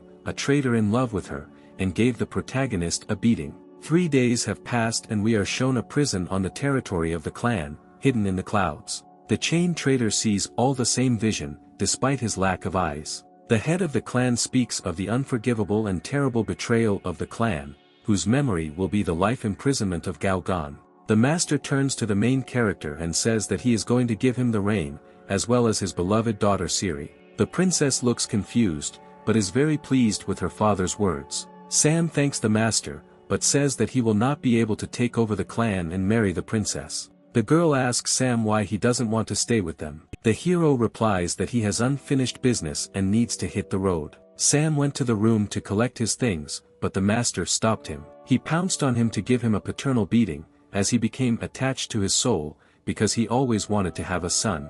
It was late evening, the stars illuminating the hidden Cloud Clan palace. Siri decided to say goodbye to the hero and went to his bedroom. But before opening the door, she heard the loud voices of Sam and Maggie. Moans were heard from the room. It was not clear what Sam and Maggie were doing. Jealousy ensued. Siri ran into the room and yelled at them indiscriminately. It turned out that they stuffed bulky things into a travel bag. The friends decided to drink tea before the departure of the hero from the clan. Sam drank his tea in one gulp and decided that it was time for him to leave, as the road promised to be long. Big sister Maggie looked at Sam suspiciously, as if she was up to something. After drinking tea, Sam began to feel very strange. Inside everything seemed to flare up. The older sister said that she could not resist and added a magic spoonful to the hero's drink. She told her younger sister that they should spend the last night with the hero 3.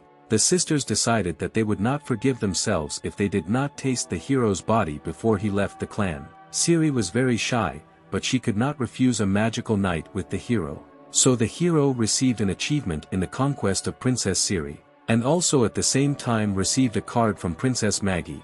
In the morning the girls woke up, but did not find Sam in their bed. They were very sorry to part with Sam, because he became the closest person to them. The girls promised themselves that if they met him once again, they would never let him go. Meanwhile, the hero was on the playing field and watched the girls from the side. He was a little sad. The game fairy told him not to be upset, because this is not the last parting in his game profile. The hero did not admit that he had become attached to the girls and he was sad to realize that this round was over. The fairy said that he had earned a lot of points and could test the system's new features. She told the hero that the place in which he is located can be equipped according to your desires. Sam replied that he would not spend precious experience points on furnishing a room that he rarely visits. The fairy said that the place can be equipped with forges to improve equipment, a botanical garden for growing useful plants and other useful things. The hero decided to set up a forge first. Also an alchemy workshop to create magic pills that increase abilities. Now the playing space began to look much better, the hero felt a surge of energy. The fairy liked how Sam arranged the home space, and she kissed him. The embarrassed hero asked the fairy about how the buildings he built would function. The fairy caretaker promised him to sort everything out and hire workers. Worker dolls instantly appeared, calling Sam the owner and promising to take care of the household. Sam asked when it would be possible to start playing the next level in the game. The fairy informed him that the game would start at any time if he wished, but asked if he would like to learn the achievements first. The hero took out the 3 level 4 bonus cards he received and thought that it would be great if his girls were around right now. The cards in his hand crackled and began to emit a very bright light, which blinded the hero for a moment. Characters familiar to us appeared on the playing field, the mistress of an intimate salon and 2 princesses. They were very surprised that they were able to see Sam again. The hostess of the salon was in the same form in which Sam had seen her last time, in a dressing gown over her naked body. The younger sister grabbed the hero by the collar and began to ask him questions about the half-naked girl. The older sister just looked at the hero and could not take her eyes off. The situation was heating up, no one understood what was happening, and Sam did not know how he would justify himself to the girls. Sam asked the fairy about why she did not warn him about the possibility of summoning characters. The younger sister pressed on the hero the most and demanded an explanation. Sam decided to get out on the go and did not come up with anything more interesting than to think that he was not quite human. He decided to introduce himself as an angel descended from heaven to fulfill a very important mission. He came up with a story that he was kicked out of heaven for misconduct and now, in order to return back, he must endure 100 love disappointments. The younger sister did not quite believe him and decided to punish him for deceit and a dissolute lifestyle. The older sister said that she believed him, because she had never received such divine pleasure with anyone. The younger sister and the mistress of the salon thought the same thing, that they had never experienced such emotions with anyone in bed as with a hero. The fairy decided to give each girl a spiritual ring that could transport them to the hero's home play area. Princess Siri stated that she did not want to communicate with a womanizer, and she also became the head of the clan and she had little time. The elder sister liked the idea with the ring and she was wondering if it immediately moves to the hero's bedroom. The younger sister did not like Maggie's reasoning, as she was jealous of Sam for all the girls. The hostess of the salon touched the water on the shore of the lake with her legs and reminisced. She recalled the times when the hero was very close to her and missed her.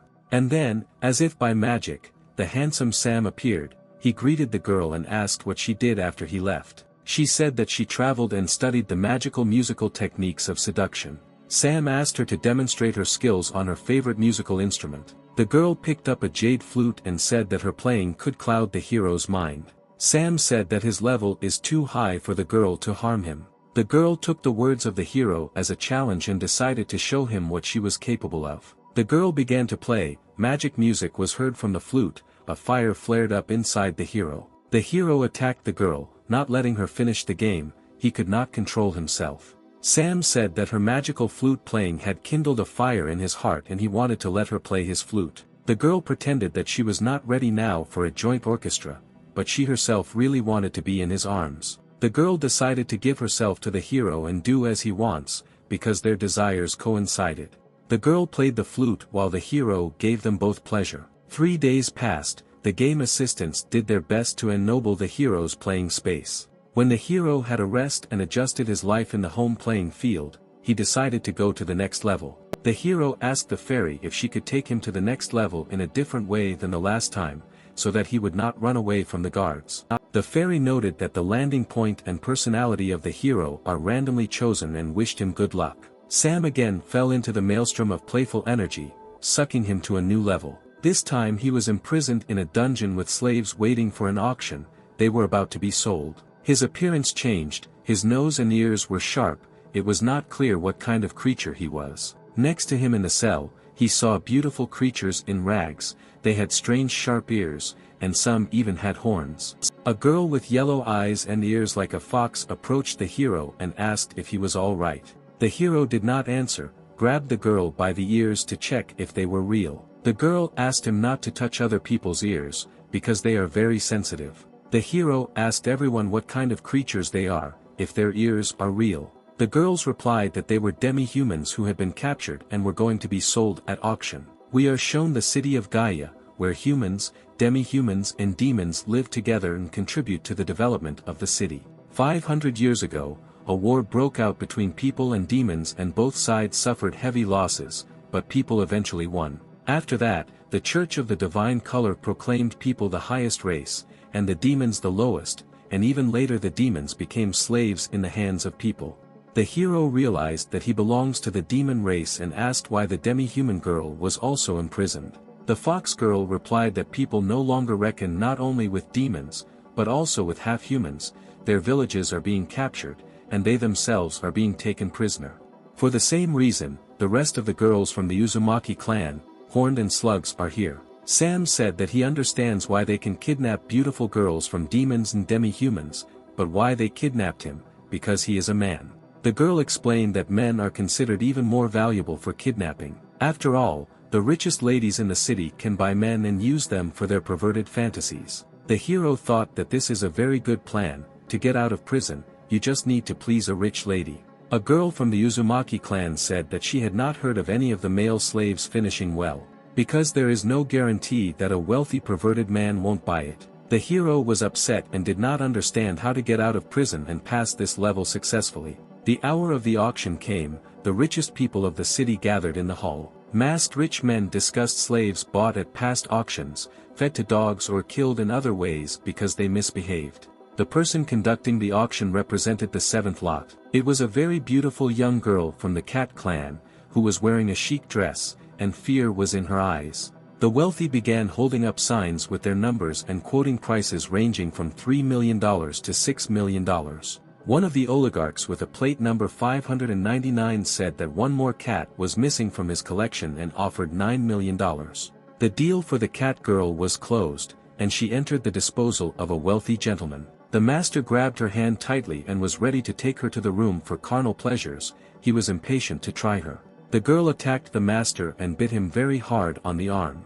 The girl ran with all her might. It seemed to her that she could escape and no one would find her. But the people who kidnapped her and brought her to the auction had all the unforeseen situations. Someone in the lead pressed a button that would stop anyone who broke the rules. The button was responsible for the detonation of the collar, located around the neck of all the slaves at the auction. There was a strong explosion, nothing was left of the girl, only charred shreds of the dress scattered around.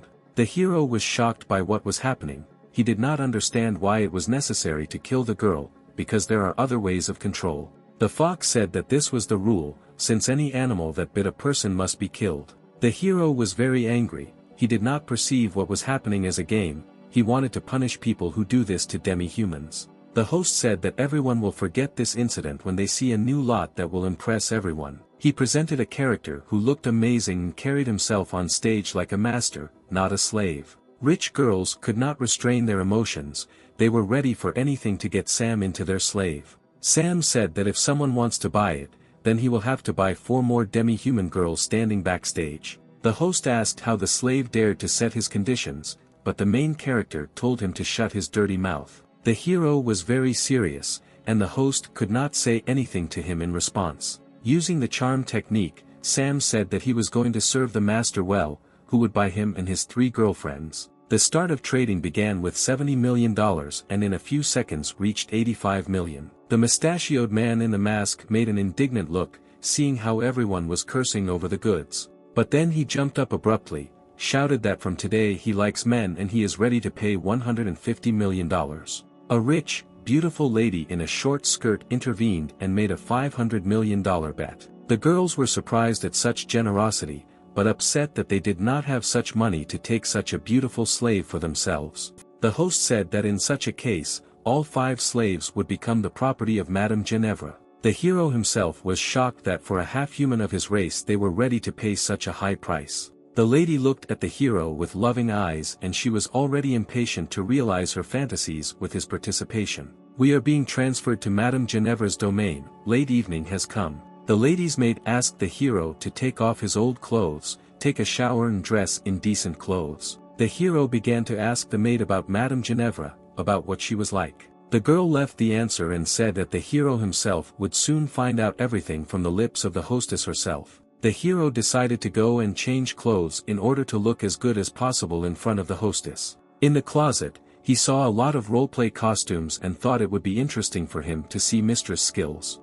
Ginevra was heading into the room in a beautiful outfit, the smell of her perfume could be heard a mile away. The hero chose a more or less decent men's outfit that emphasized his athletic torso. She entered the room, the hero saw that her level was 5 stars and she was a very strong character. He called her to him and said that he was ready to deliver her allowance for the entire amount that she had paid for him. The girl liked Sam's self-confidence, and she wanted to check him out as soon as possible. The girl threw the hero on the bed, bent down like a cat and put her knee between his legs. She sat astride him and began to take off his shirt to see his athletic body. A moment and he was bound by magical handcuffs. Now he could not move, his arms and legs were tied to the bed, and the girl continued to sit on top. Now the girl offered to talk about business and it should soon become clear why she paid such a sum for him. The girl showed the hero her fangs and ears, which were exactly like his. The hero was wondering what she was up to and why she needed him. It turned out that all the girls in her castle were the same demons as he was. Ginevra revealed that she was a subordinate of the demon king who was sealed away 500 years ago. She bought his life so that he could help destroy the hammer and resurrect the king, who had been sealed away by the 7 sages of divine light. The girl has been trying to find a way to destroy this hammer for many years, but nothing comes of it. The hero said that he knew the legend of the hammer and also knew that any demon who touched the hammer would be dead. Ginevra revealed that she knows a way to break the seal, but only Sam can do it. She said that all 7 sages of the divine light have long been dead, and there is only one heiress who holds back the seal, this is Irina. If you get rid of Irene, then the seal will be broken and the heart of the demon king will be freed. Due to the fact that the members of the Hammer of Light are holy people, if they fall in love with a demon and surrender to him, the seal will be destroyed. The hero said that he would not be able to kill an innocent girl in order to free the main demon. The mistress said that she had foreseen his answer and learned that she did not need the whole hero. The hero, with fear in his eyes, began to ask what these words of hers meant. The girl said that in order to fulfill the mission, only a holy spring is needed, which she can cut off for him and so on to another. The girl swung the knife very hard and wanted to cut off Sam what was so dear to him. Sam managed to yell some kind of spell to try to protect himself. From a blow to the hero's groin, the blade in the hands of Ginevra bent, and she received a bruise on her arm. She did not expect that getting his magic source would not be so easy. The hero lay calmly, he managed to apply the magic stone spring technique. This gave strength to the whole body, he easily got rid of the handcuffs. The girl realized that the hero is not an ordinary demon, but a wizard who can do more than it seems at first glance. Sam again decided to try the seduction technique, but he had to try, since the lady is a 5th level character. The girl asked him to work out 500 million in kind and give her heavenly pleasure. She collapsed onto the bed and relaxed to make the most of their meeting. Sam turned her over on her stomach and told her not to strain if she wanted to fly to heaven. His movements were so gentle and quick that the girl at times fainted in ecstasy. But the hero did not stop there and demonstrated to the hostess all the new techniques of mastering his and her body. The girl called the hero very hardy even for a demon, and praised him for his skills. At the groans of the hostess, Sam's passing girlfriends, whom he took with him, turned around. They were sad that they were not in the place of the mistress of Ginevra now, because she was moaning so sweetly. The stormy night has gone and a calm sunny morning has come. Sam woke Ginevra, wished her good morning and asked how she was feeling. The girl said that despite the fact that he is the first man in her life, she is sure that since he does not please anyone. The hero was surprised that for a woman like her, he was only the first partner. The girl asked how the hero did not recognize her as an inexperienced girl. Sam attributed her skills to natural talent and incredible charisma. The girl confessed to Sam about her plans, in which her first man should be the Demon King. Sam reminded her that he was not going to help her in the return of her king and kill to seduce an innocent girl. Ginevra took advantage of the virgin blood and used pure blood chain magic. She said that if the chain broke, they would both die, and she was ready to die for her master. Sam did not expect that he would fall under a spell of such power and his life could be in danger. Holding the magic chain in her hands, said that she was asking the hero for the last time to help her return the master. The hero felt pain in his heart and realized that the jokes were over. The girl promised to remove the spell of blood chains, and also to reward the hero if he helped her. Sam said that he would definitely cope with all the tasks and defeat the Church of Divine Light. The girl gave the hero a route along which the heiress of the Hammer of Light, Irina, can move. Sam asked not to offend his 4 girlfriends while he was on a mission. 3 days later, the hero was already in the distant forests, where Irina's path passes. There was a roar and hammer blows, with which Irina scattered creatures from the underworld in different directions. The girl looked amazing, from the curls of her hair to the shiny armor. Irina heard cries for help coming from nearby in the forest. She did not know what was happening, but hurried to help those in need. Cries for help were issued by our hero, dressed in an eccentric outfit of white and red. He was attacked by underground creatures with huge fangs and a bad smell from their mouths. But Sam was not going to fight, he was waiting for rescue, hoping that Irina would come to his cry.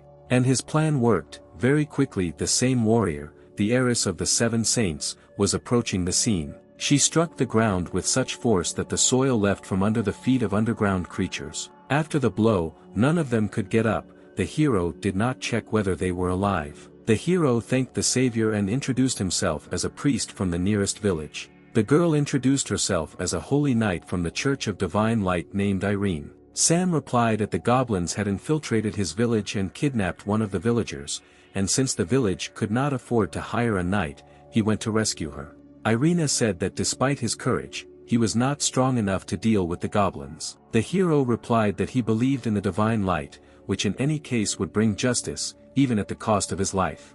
The warrior did not understand why her heart began to beat faster. She looked at the hero with admiration. Irina offered the hero to go on a journey together, exterminate the horde of goblins and save the kidnapped girl. The hero realized that it would not be difficult for him to ingratiate himself with the warrior. Irina used some kind of spell with a magic hammer. When asked by the hero, she replied that this was a divine light spell that helped to detect goblins. She pointed to the black aura and explained that that was where the goblins were located, which they needed to defeat. She was excited about the upcoming journey, and she said that it was time to go. Turning around, the girl saw a dark aura on the main character and asked what it meant. Sam was sure that it was all over and his plan failed. But the girl said that he was probably imbued with demonic energy during the battle with the goblins. Sam really liked her version and began to say that Irina is very smart. The girl said that if he were a demon, then she would not spare him and destroyed him with one blow. In fact, Irina was lying,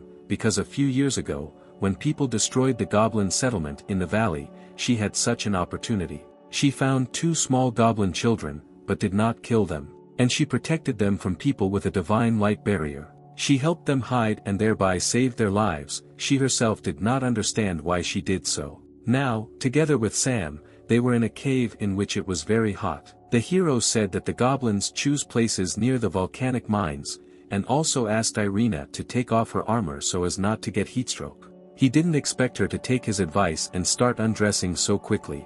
The girl remained in the underwear, which emphasized her figure. The heroine noticed how Sam was looking at her and he felt ashamed. Irina said that she goes in for sports every day, that's why she has such a good figure. The hero decided to compliment her using charisma and said that her beauty and strength attracted him very much. But Irina said that they needed to hurry and went with a quick step deep into the cave. Sam heard the ground crunch under Irina's feet and tried to stop her.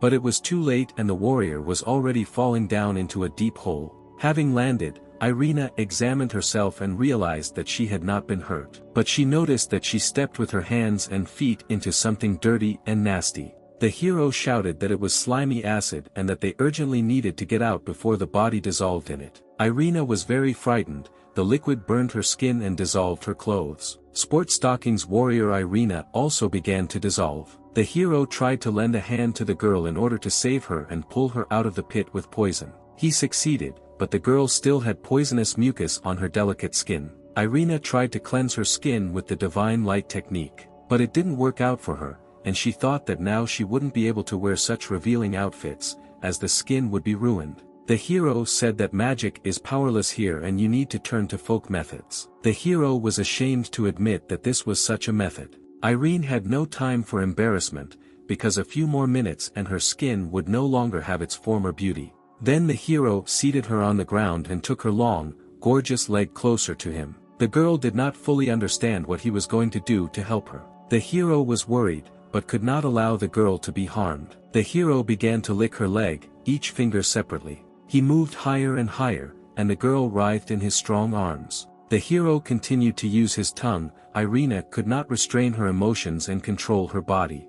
The girl asked him to be gentle and said that she had never been with a man before. The hero received a new achievement that made the tongue so dexterous that it could be used to knit a sweater. An hour later, the heroes completed their rescue operation and Sam gave his outerwear to Irene. Irene was pleased to smell Sam's clothes, but she still felt weak. They moved further into the cave, Sam helping her walk. Meanwhile, on the floor of the cave, a fragile girl with a beautiful figure lay tied up. The goblins looked at her, licking their lips, dreaming of tasting fresh human meat. There was a strong blow with a mace on the ground. The goblin was carried away by an explosive wave. An angry woman appeared, who screamed at the goblins why they dragged the girl, if she ordered the kidnapping of strong men. One of the goblins pointed to a man in a cage, to which the woman stated that strong and fat are two different things, and with such men she will not be able to create strong offspring. She was shown a demi-human with a bull's face. She replied that this was not the race she needed. They pointed to a man. She said she was too old and weak. The woman heard steps that were heard in the cave. This attracted her attention. The heroes showed up and Irina told Sam that they were in the Goblin Queen's lair. The Goblin Queen saw Sam and was so startled that she couldn't formulate her thoughts right away. In the woman's eyes, Sam looked amazing, the kind of guys she had never met before. Sam's charisma was already affecting the woman, and she couldn't take her eyes off him. Irina called the woman a monster and ordered the kidnapped people to be released. To the surprise of everyone, she quickly agreed, but decided to set conditions. She decided to exchange the prisoners for the protagonist in order to take advantage of his ideal genetics. The heroes were a little surprised by this development of events and did not know what to do. The Goblin Queen said she wanted to taste fresh flesh, not to kill and eat, but to create the perfect offspring. Irina said that she would never give the hero into the clutches of this terrible woman. But the hero faintly said that he was ready to sacrifice his body for the sake of saving the hostages. The queen said that she had had enough of idle chatter and it was time to talk in private. At the snap of her fingers, the ground trembled under Irina's feet, after which it began to leave from under her feet. Irina left the meeting place and flew down, how far no one knew. She had a magic hammer with her and with the help of it she was able to land on her feet. She realized that she was in a magical maze and she urgently needed to get out to save Sam. Meanwhile, the Goblin Queen sat half-dressed on her plush bed. The bound hero knelt before the queen and waited for what would happen next. The girl said that Sam had nothing to be afraid of, because she did not eat people. She said that goblins brought the kidnapped people by mistake. She just asked them to find her a man with good genes to give birth to an outstanding goblin. The hero was flattered by her choice of a man, and the queen said that after he helped her, she would let him and the locals go home. The hero replied that he agreed to her terms if she promised to fulfill what was said. The girl said that she would untie Sam and warned that her character and habits in bed might seem wild to him. Sam instantly broke the ropes that bound him, thereby making it clear that he was not afraid of her wild behavior. He said that she would still beg him for mercy, because he was confident in his abilities. He ripped the queen's clothes with one touch. Now there was nothing between them. Sam asked if she could use her toy to increase her pleasure. The girl replied that this toy could not harm her and he could try. She turned her back to him and leaned against the headboard. Sam took the spiked bat in his right hand and began rhythmically touching her queen. The queen moaned, not from pain, but from pleasure. Very soon he took out his bat without spikes and was already wielding it inside. Despite the fact that the queen was very strong and enduring, she no longer had the strength to even say enough. Meanwhile, Irina wandered through the maze and tried to find a way out. The girl decided that if she could not find a way out, she would definitely do it herself. The girl began to pass through the walls thanks to the magic hammer. She waved it right and left, and now she had the confidence that she would get out very soon. In the queen's bedroom it was all over. The woman could not speak, she only nodded. Sam asked the queen not to tell Irene and other people anything. The wall began to crack in the room, and the blows were heard more and more loudly. The wall of the room was blown to smithereens. It looked like an explosion. Irina ran in, screaming that she was going to save the hero from the dirty Goblin Queen. Irina noticed that the queen was lying half naked on the bed, sweat was flowing from her and she was unable to talk. The hero pretended that he was conducting a sacred ritual to cleanse the soul of the queen from demons. The queen began to play along with him and say that she had thought everything over and was ready to take the path of correction. The girl asked how Sam managed to achieve the correction of the evil that lives in this woman. The hero said that he lectured her on the path of divine light and she rethought her life. Irina asked how you can trust her after she kidnapped people from the village. The queen said that she had not harmed them, she had already sent them home and asked for forgiveness. The warrior said that she would forgive her for the first time, but if this happens again, then there will be no more chance. Sam thanked Irina for her trust and said that they were both tired and needed to return to the village to rest. Before letting Sam go, the queen asked him, when there was free time, to instruct her to let the true one a few more times. We moved to the village of Sima, located a few hours from the goblin caves. The hero shows the village, where he allegedly serves as a priest and conducts a tour of it for Irina. The people gathered around Sam and his companion, everyone thanked him for saving their relatives. But Sam began to tell everyone that he could never save them alone, and therefore Irina from the Church of Divine Light should be thanked. The girl said that it was her duty, as the heiress of the 7 great saints, to help people. The children came running and began to praise Irina for her beauty and say how lucky Sam was to have such a girlfriend. The girl was confused and did not know what to answer to such a statement. But Sam came to her rescue and explained to the children that he and Irene were just friends. The girl did not understand why she was overcome by such emotions and why she wanted to agree with the children. The hero apologized to Irene, since there was no hotel in the village and he had to offer her a bed in his room. Night fell. The village was illuminated by the full moon, there was something romantic about it. The hero did not sleep, he thought about how to move on to a closer relationship with Irene, he knew that he had almost won her over. Ginevra appeared on the hero's bed, she said that they need to meet periodically so that the chain does not lose elasticity, otherwise it will break. The hero was afraid that Irene might see them, but Ginevra said that she cast an invisibility spell. Therefore, it does not matter at all what strength the groans will be heard in the room. Irene slept, and behind her there was a merger of 2 bodies, beating in ecstasy from pleasure. Irene felt the room shake, but she could not see what was happening, it seemed to her that an earthquake had begun. Irene thought that it seemed to her, she really wanted to turn around and see how the hero was sleeping, but she was not shy. 2 bodies intertwined a few centimeters from the warrior, this was very exciting for Ginevra. A drop of sweat from Ginevra's face rolled down onto Irene's cheek, who immediately felt it. She immediately knew that it was demon sweat, as she felt a strong burning sensation on her skin.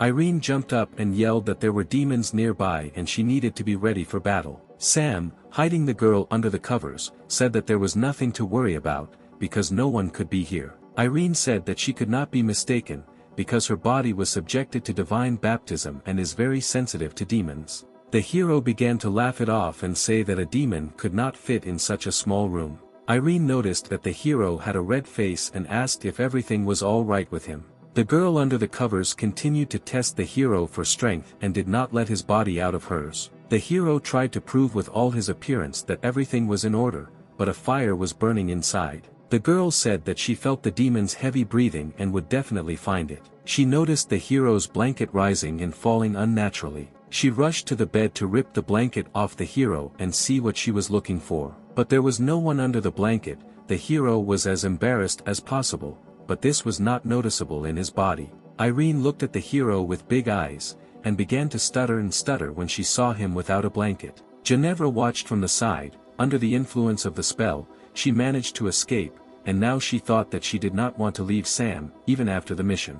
Irene remembered Sam's body, she was embarrassed, but the desire grew stronger. She tried to sleep so as not to pounce on Sam immediately and take him by force. She dreamed of a temple of light where Sam was the head priest. He fascinated her with his appearance and asked if she was ready to accept the holy baptism of the Pope. She did not try to resist, she was ready for whatever was required of her. She knelt before the Pope and begged for the sins she wanted to commit. The Holy Father held her hair and asked if she was ready to receive the divine light of the Holy Father into her body. Irene woke up, sweat was dripping from her forehead, everything was burning inside, the desire to be with the hero overwhelmed her. The hero was not in the room, and Irene thought it was for the best. Sam came into the room, said good morning, and invited her to breakfast. Meanwhile, Sam played with the children and gave them sweets. Irene considered Sam a good person with a sense of justice and respect for adults and children, and she wanted to invite him to join her church. A member of the Divine Light Church named Stan arrived in the village. He said he was looking for his warrior sister named Irene.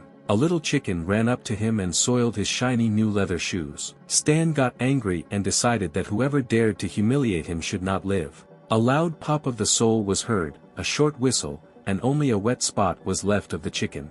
The villagers were ready to throw themselves at the evil man, because they loved the baby so much. Stan said it was just a chicken and shouldn't be made into a tragedy. But the inhabitants were not satisfied with the answer of the killer, because the baby was the talismans of their village. Stan said that he was too important a figure in society and could not ask for forgiveness from anyone. A huge turd flew into his face, which covered his eyes, nose and mouth. The villagers continued to throw turds at the rude man, telling him not to underestimate the village. Residents continued to throw everything they could get their hands on: Stan, eggs, poop, vegetables, and garbage. Stan, under the pressure of the villagers, went back and did not notice how he approached the cliff. I stumbled and flew down, I could not do anything so as not to fall. Below, a surprise awaited him, he fell into a pit with waste, emitting a fetid odor.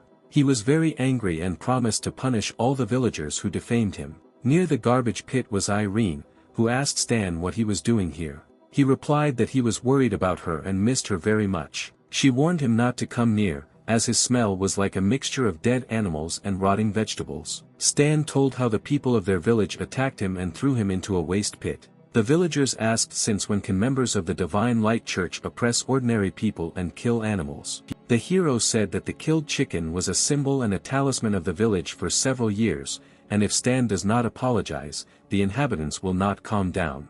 In order not to look like a blockhead in front of Irina, Stan publicly asked for forgiveness for his unworthy behavior and compensated for the damage financially. Stan took a bath and said that the mission was completed and they could return to the Church of Divine Light. Sam said that he was pleased to meet the girl and hoped that they would meet again someday. The girl began to ask the hero to join the Church of Divine Light and follow her.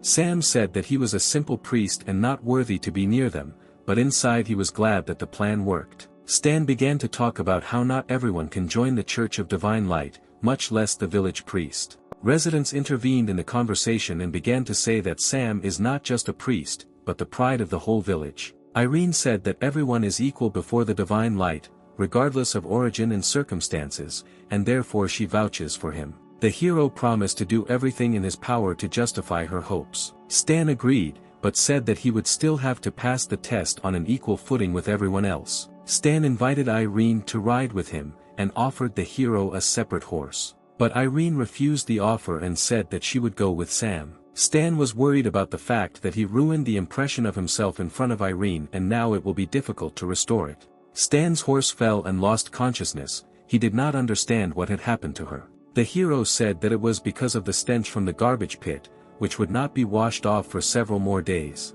Irene suggested that Stan meet at their destination, near the Church of Divine Light. The hero was very happy to travel alone with Irene, because this way they could become closer to each other much earlier. Stan was very angry with the hero and promised that he would not leave it just like that. Anyway, Irene would be his girlfriend. The heroes rode on a white horse, they were only the two of them, and nature was around. Irene asked if it was necessary to slow down, since this is the hero's first ride on horseback. The hero thought that he had already seen this scene before and decided to check it out. He hugged the girl's waist tightly and used the burning feeling technique. A fire flared up inside the girl, she felt the blood rush to different parts of the body. Suddenly she screamed and realized that it was just a dream, so terrible and sweet at the same time. The girl said that they had almost arrived at their destination and that the holy city was already visible. The city was beautiful, the buildings looked neat and powerful. Irene said that the city is the richest place on the continent, it houses the seat of the Church of Divine Light. The hero liked the city and was already impatient to begin the test for becoming a member of the church. The hero wanted to rent a hotel room, but Irene offered him a room in her house. She said that her house was very spacious and he should like it there. 10 minutes later they came to Irene's house and the hero could not believe his eyes. He asked the girl how she decided to tell him that it was just a cozy house. The hero began to think about who Irene is if she has such a castle at her disposal. The girl said that she inherited the house from her parents. Many years ago, the girl's parents were killed by demons, but she miraculously managed to escape. When it was the turn of the demons to kill Irene, she was not afraid of death, she wanted to leave after her parents. And then a flaming ball appeared, and the demons died, unable to bear the heat of the divine fire. She was saved by the previous owner of the Hammer of Light, setting an example that she was not afraid of demons. Since then, Irene has joined the Church of Divine Light and helps people fight evil spirits. The hero pretended to smile, but was afraid that she might find out about his true nature. At the entrance they were met by the butler Sebastian, who was delighted at the appearance of a guest in the house. He said he was glad to meet Mrs. Irene's young man. The girl said that they were just friends and that he would stay for a few days to prepare for the entrance test. Sebastian said that while the mistress was gone, he hired 2 demi-humans as maids who could help the guest settle into the bedroom. And then Sam saw his familiar girls whom he had saved at the auction. The hero was very surprised by such a meeting. He was interested in the question of why they were here. Hannah and Bella said there was nothing to worry about and they would escort the guest to a place where he could comfortably settle down. The girls led him to one of the rooms of the castle. They said that he could enter, it was a bedroom for guests. Sam entered the room and said that he was waiting for an explanation from his friends, he was interested in how they ended up here, and most importantly, for what purpose. The friends said that they were sent by their mistress Ginevra to assist the hero in carrying out her insidious plan. Sam thought that he still knew very little about Ginevra's capabilities, but in any case, it wouldn't hurt to help him. Hannah and Bella were glad that the hero took their stay in the castle on the positive side, they promised to do whatever it took. Meanwhile, Sam decided to relax in the bathroom, it was nice for him to take off his priest's clothes and take a break from everything. But Sam's calm was broken, someone entered the bathroom, the first thing he saw was slender legs and a towel put on a naked body. It was Hannah and Bella, who were already without clothes, only wet towels covering their bodies, they wanted to take a bath with Sam. The hero did not immediately understand why they had come and began to ask them what they needed. Hannah said that she and her friends are very grateful to him, because he helped them gain freedom and escape death, now it's their turn to repay him. The girls entered the water, Hannah offered to rub the hero's back, and Bella approached Sam from the front. She dove under the water and Sam felt her hand grab him between his legs. The girl suddenly emerged from the water, Sam was worried about whether she had time to unclench her hand under the water. Bella said that he doesn't have to worry, she will do everything so that he likes it and doesn't regret saving them from death. Sam noticed how transparent Bella had become and asked Hannah what was going on. She replied that Bella is from the Slug clan and when she comes into contact with water, she can change her body, taking on any shape. Sam decided to touch the girl, and his hand went inside her body, he was pleased with these sensations. The girl said that she also felt pleasant sensations from the hero's touches, and she wanted to feel his whole body. It was visible how her watery shell separated and enveloped Sam's body, both of them were overcome by pleasant sensations. It seems to Sam that he is at the pinnacle of bliss, he felt Bella with every cell of his body. The girl's sensations were even stronger, pleasure spread throughout her body. The girl could not stand so many emotions, from overexcitation, her watery body began to split into molecules, it seemed there would be an explosion. Hannah managed to pull the hero out of the water body before splitting occurred. Sam looked in the direction where the explosion had occurred a few seconds ago and saw Bella. But she was not alone, there were 4 girls in the water, and each of them looked like Bella. Hannah explained that this is a skill of the Slug clan, they can create several clones that have common feelings. The hero never expected that he could try to play with so many girls at the same time, he was glad. We are transported to the kitchen of the castle, where the warrior Irene communicates with her butler Sebastian. The girl thanks the man for the delicious freshly squeezed orange juice. Sebastian asks the hostess about her attitude towards Sam, who was brought to her house, he considers her to be in love. But although the girl blushes at these words, she still says that there is nothing and cannot be between them.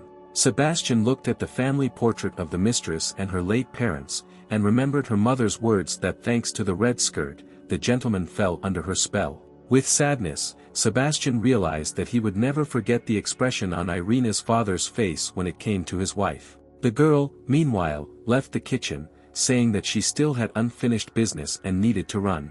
Sebastian understood how the hostess had grown since her parents passed away. Meanwhile, in Sam's room, Bella was lying on the bed, exhausted. She was a human again, and she had only one body. The hero, lying with his head on Hannah's lap, thought that if he were not a demon, he would not have mastered so many girls in one night. Hannah looked at the tired Sam with love. She really enjoyed the night she spent with him. It was magical. The hero lay there. He didn't want to get up. After such a stormy night he needed rest. The hero received a 4-star character card and the ability to transform into a fox. The second game card also gave him game points and the ability to transform into a slime. The calm was disturbed by loud and strong knocks on the hero's bedroom door. It was Irina, and she wanted to talk to Sam. But it was impossible to open the door for her when there were half-naked girls lying on his bed. But the door was not locked, and the girls said that if he was awake, she would come in. Irina sharply opened the door to the room. The hero's heart squeezed harder, and the girls on the bed instantly used their camouflage abilities. Sam was sitting in the bed under the blanket, with a slug on his head covering the tips of his ears, and a small fox lying on his lap. The hero stroked it like an ordinary cat. Irina asked why there was a slug and a fox in his room, and why he was acting so strangely. The hero came up with a stupid excuse and said that they came from the forest. He fed them and they didn't want to leave. Irina believed in his stories, said that he had a good heart, and her choice in his favor turned out to be very correct. She wants to help him pass the test of divine light, and therefore will pass on information about special training. Sam thought that this would be very useful, and said out loud that he didn't know if she was doing the right thing. The girls said that during the test, a staff of light would be used against him, which creates illusions, turning people's main weaknesses against them. These weaknesses are lust, gluttony, greed, envy, anger. People with these vices will not pass the test. Sam put his hand on his heart and said that his actions and thoughts are pure, and everything he does is for the sake of justice, and therefore he will pass the test. The girl said that she believed in him, because besides lust, she saw no other sins in him. Sam acknowledged Irina's position and asked how she could help him in this situation. The girl took off her dress. She was not wearing underwear, her skin was very soft, and her figure was slender. The hero was amazed by her action and did not understand why she did it. But the girl explained that he needed to pacify his lust, train with her, then he would be able to resist illusions during the test. Sam approached the girl, put his arm around her waist and pulled her close, asking what would happen if he couldn't control himself. Irina replied that then her body would be desecrated, but she believed him, and he would not let her down. Sam asked what they would do next to increase his resilience level. The girl took out a magic emerald and squeezed it in her fist. A tight suit began to appear on her body. Her hair fluttered in the wind and gave off an exciting scent. The hero looked at her body. He thought about whether he needed this test. Sam thought that if you just looked from the outside, it might not be so difficult to restrain yourself. He also mentally thanked the fox and slug that Hannah and Bella had turned into, because the stormy night had relieved him of the stress. But Irina began to come closer. The situation became more complicated. She began hugging him from behind, breathing heavily in his ear, which set Sam on fire in his head. The hero held on as best he could, although it was very difficult. Irina tried her best to seduce Sam, but she really hoped that she would not succeed. After an hour of bullying the hero, the girl got dressed, said that now he would definitely succeed, and said goodbye to him. The door slammed shut, leaving Sam, Hannah and Bella outside the room. The girls were surprised by the guy's resilience, because they saw how passionately Irina tried to seduce him. He turned around, beads of sweat running down his face, his eye was twitching. He said that if they didn't help him, he would burn from the inside. He was overexcited. Although the girls were wary of this attitude, they were not against repeating the night games and having fun once again. The next morning came, the day of testing the Church of Divine Light came. Irina asked Sam why his face looked tired. Sam replied that he was nervous before the test and was fine. The girl led the hero to the church, where the test was to take place. Already in the church, Sam saw a man in the robes of a nun. In his hands there was a staff. This person was a delightful girl named Franca. She introduced herself as one of the 7 sages of divine light and the staff of light. Sam introduced himself as the priest of a small village. Stan appeared in the church, who began to call the hero a redneck and also say that he did not have enough strength to pass the test. Franca said that a person whose thoughts are impure will fail the test and will suffer fatal injuries. Sam spoke about his confidence and that he would not let Irina down, who believed in him so much. The girl beamed. After hearing Sam's words, she began to see the hero more attractive. "In that case, go to the testing room, we can begin," said the serious Franca. According to the hero, Franca looked very cute and he thought that passing the test would not be difficult. Irina told him not to be deceived by Franca's appearance, because each of the 7 sages of divine light has very strong abilities. Franca is a staff of light and is known for her love of torture. No one can withstand her torment. Sam walked up to the door leading to the testing room and said he was ready to begin. Franca said that he could come in and the test would begin, which would put everything in its place. The girl took off the blindfold and told me to look into her eyes.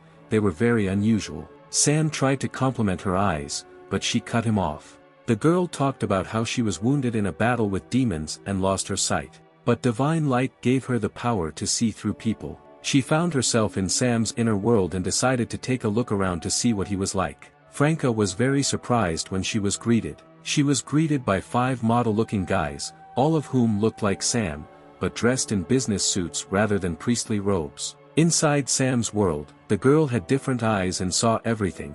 She was interested in studying the strange inner world of the hero. Sam, in a business suit, invited Frank to sit down and talk to get to know him better. The girl accepted the hero's proposal. She liked such communication. Sam poured alcohol and invited her to drink a glass of red wine. The girl did not know how it would end, and persuaded herself to stick to what the divine light had bequeathed. Franca said that as the staff of light and one of the 7 sages, she should not drink alcohol. Sam said that they are in his world and this all happens only in her head, so nothing prevents her from breaking the rules. Franca thought that Sam was right. She wanted to believe him. She began to drink glass after glass, forgetting about why she was in Sam's world. 2 hours passed, the alcohol in the bottles disappeared very quickly. Despite the large amount of alcohol that was drunk, the girl asked for more. Sam told the girl that she was already drunk. Everything was going according to the hero's plan. Frank blamed Sam for her condition and promised to punish him in the name of divine light. He gently took her hand and said that he understood her soul. She understands her loneliness, which has already become a part of her. Franca replied that she did not need anyone or anything except the divine light, for which she was ready to give her life. But at the same time, the girl thought about the quiet conversations behind her back. They feel sorry for her, because she cannot even see the divine light she serves. So she hurts others to numb her own. With every word, the girl realized that Sam was right. Sam said that such a young and beautiful girl needs to try all the delights of this life and not limit herself to anything. He snapped his fingers and the location changed. Now the girl was sitting on a large soft bed in a red room, which conveyed the internal energy of lust and debauchery. Sam said that he could show her something better than divine light, but the girl was afraid. The hero said that what was happening was unreal and she had nothing to fear, because it would not affect her in real life. He extended his hand to her and told her to follow him into a world of delight and lust. The hero took out his staff of light and showed it to Franca. She was pleasantly surprised. Their bodies merged together, and Sam inserted his staff into the girl, spasms of pleasure accompanying her body. And then she felt a pleasant warm energy spreading throughout her body. She couldn't control herself and let out a long groan. The hero received an achievement card and the ability to use divine light. The girl woke up in the real world, in the hall where the test took place. She saw that she and Sam were lying on the floor and some of their clothes were missing, and she realized that everything had happened in the outside world. Sam replied that it doesn't matter whether it's fantasy or reality, but the main thing is that Franca liked it. She asked Sam who he was and why he did this to her, to which he replied that he was just a priest from the village who believed in the divine light. Sam said that if the girl doesn't want anyone to know what happened between them, then she needs to give him a test. The girl realized that she had no choice, and now the situation has changed radically. Now it is not she who keeps people in fear, now she is afraid. The girl almost screamed. She only now noticed that her vision had returned. Sam, putting on the shirt, said that the reason for her blindness was that her mind and soul were not one, but when she began to listen to her desires, she was healed naturally. The hero said that Franca should arrange her personal life, then everything will work out in other areas of life.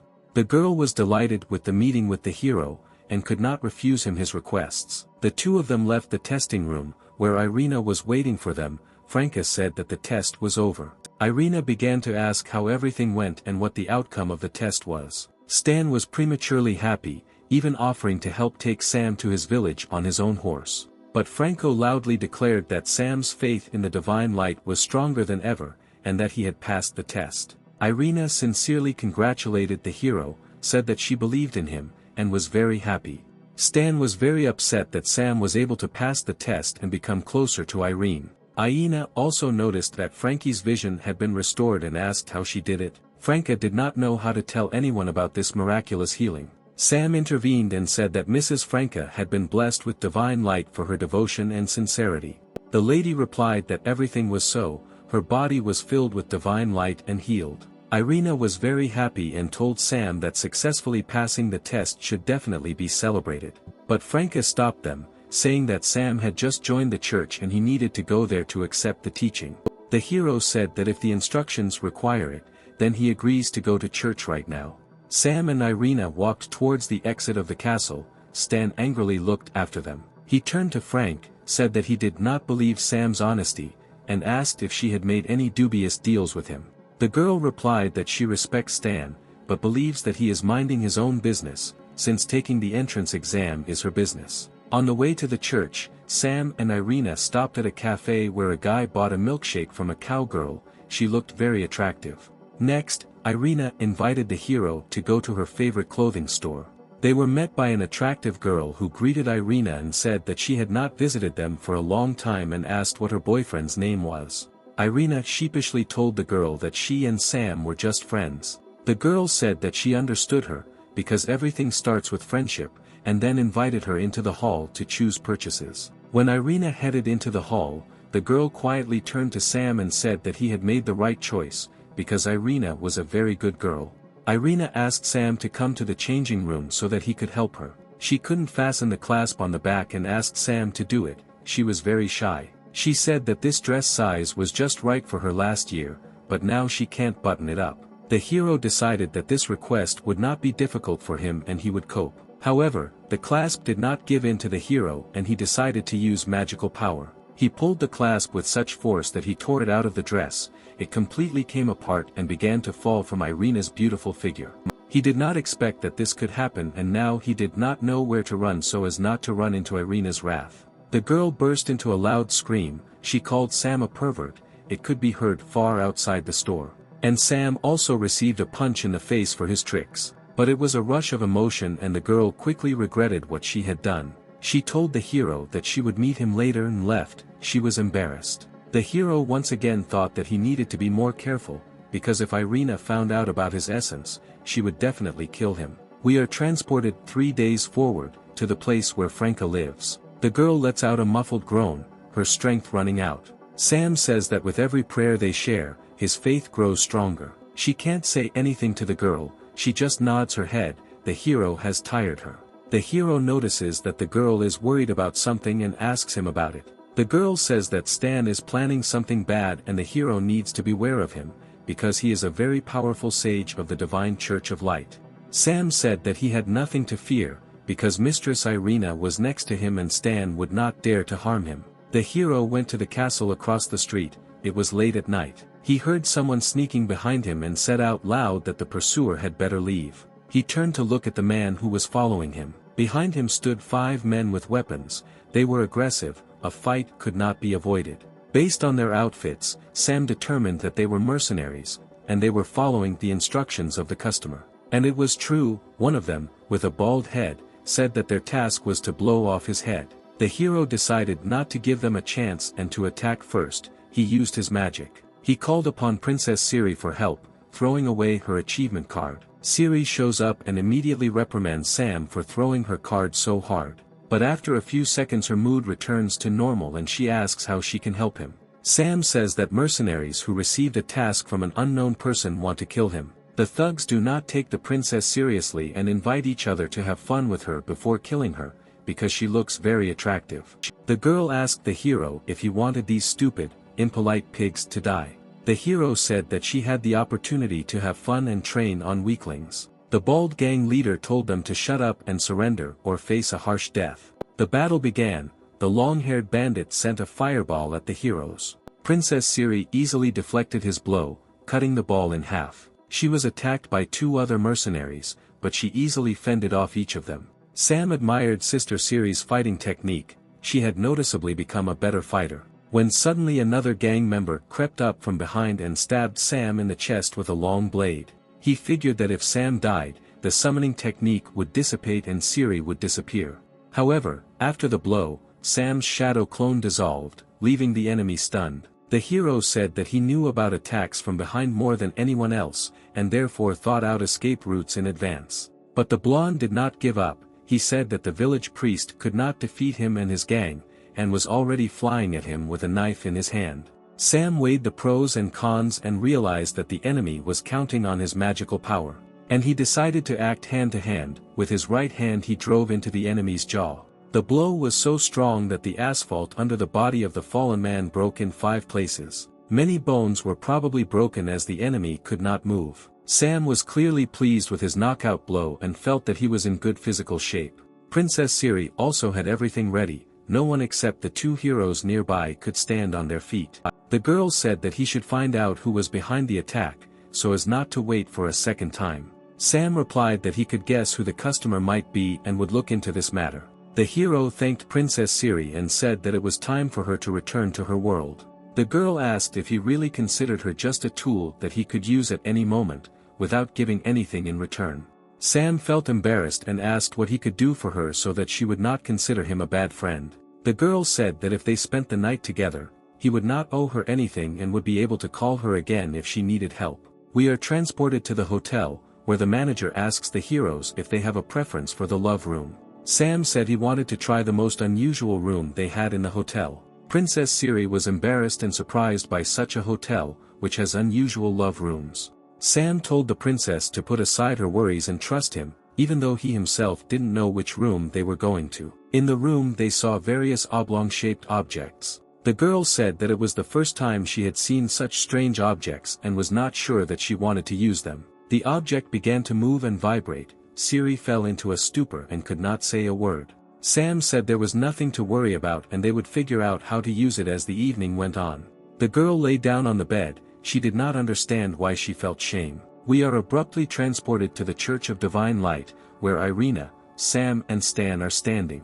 The hero yawns, because he spent the whole night exploring various oblong-shaped objects with his girlfriend. Irina asks the hero why he didn't get enough sleep. Sam says he studied new techniques all night and didn't have time to sleep. Stan warns that when the archbishop of the church comes, Sam needs to behave decently, and not as usual. Sam said he was much better behaved than Stan Stinky, who liked to kill little animals. Stan gets angry and promises to impale the hero when they leave the church. The archbishop appears on the stage, greets the arrivals and addresses the newcomer. Sam greets the boss and feels the fashionable aura emanating from him. The archbishop immediately gets down to business and says that the activity of demons has increased recently and he has 3 tasks for them. Stan needs to destroy the demons who are killing merchants outside the city. He accepts the task.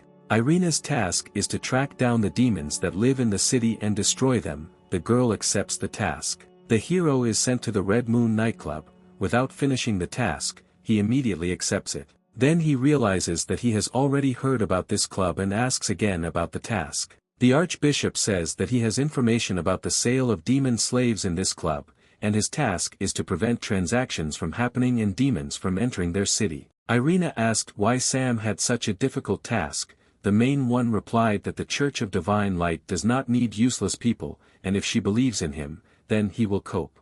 Sam confidently stated that he would cope with the task and would not let Irina down. The girl was pleased to hear the hero's words and she decided that she needed to help him in his mission. Irina took out a bag full of money and gave it to the hero. The girl said that he needed a lot of money. Since he would not be able to withdraw it through the security, he would have to ransom the slaves. Sam realized that the Church of Divine Light is not as simple as it seems from the outside. The hero thanked Irina, but refused the money, saying that he had a plan according to which he would not have to spend her money on slaves. The girl asked what his plan was, but Sam said that she would see everything herself when the time came. Night had fallen in the city. The moon illuminated the main street. A man leading a horse shouted at someone on the road to get away. A girl with a very familiar hair color was lying on the ground, showing her hopeless situation with all her appearance. The horse driver told the girl to get out of the way and not disturb his important gentleman.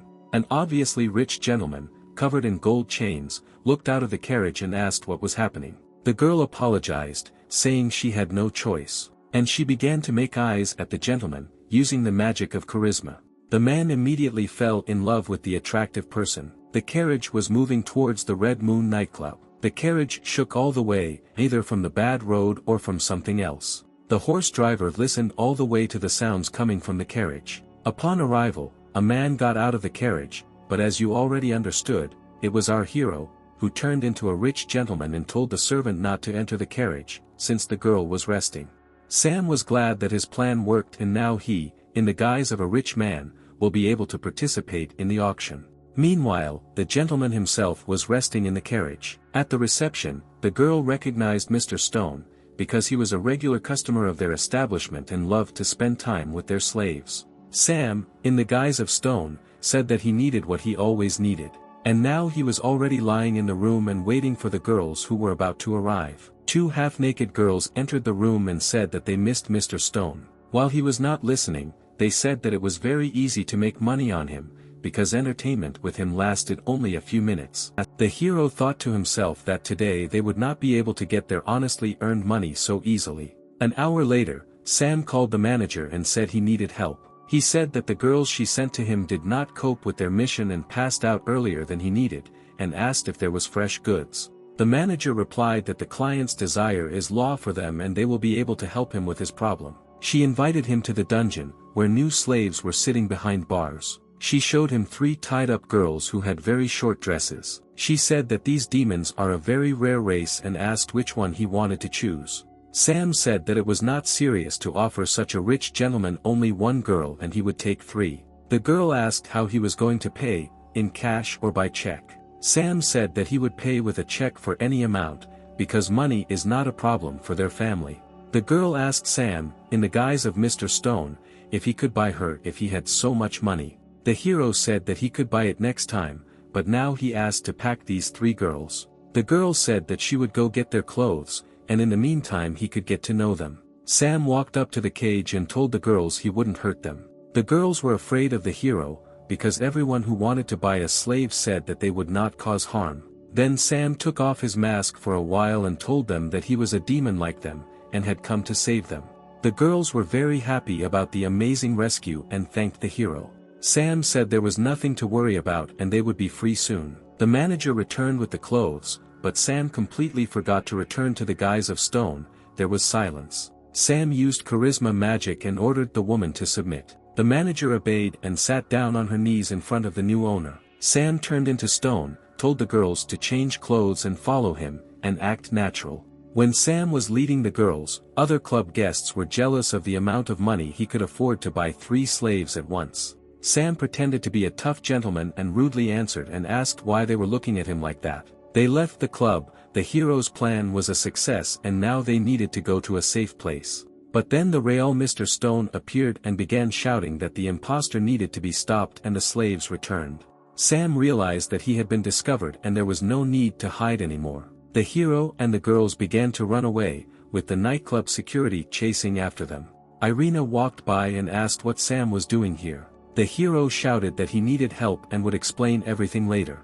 The girl reacted very quickly and rushed to the hero's defense. She used magic and created a barrier of divine light through which the pursuers could not pass. 30 minutes later, Sam and the demon girls were already at Irina's castle. The girls were exhausted and scared. They were afraid that they would be killed, because they knew what the castle was. Irina asked Sam why he brought demons to her house, because the archbishop told him to destroy them. Sam said that he was not going to kill them and wanted to give them freedom. Sam said that it is wrong to kill creatures just because they are not of the same race as you, because among people there are also evil people who kill others. Irina said that they could no longer be in the castle, to which Sam replied that he would teleport them to a place where they would not have contact with people. And indeed Sam used the device to transport the girls to another area. The girls were moved to a safe place, to the hot springs. To a place where our old friends, Princess Maggie and the former owner of the Intimate Services Salon, will take care of them.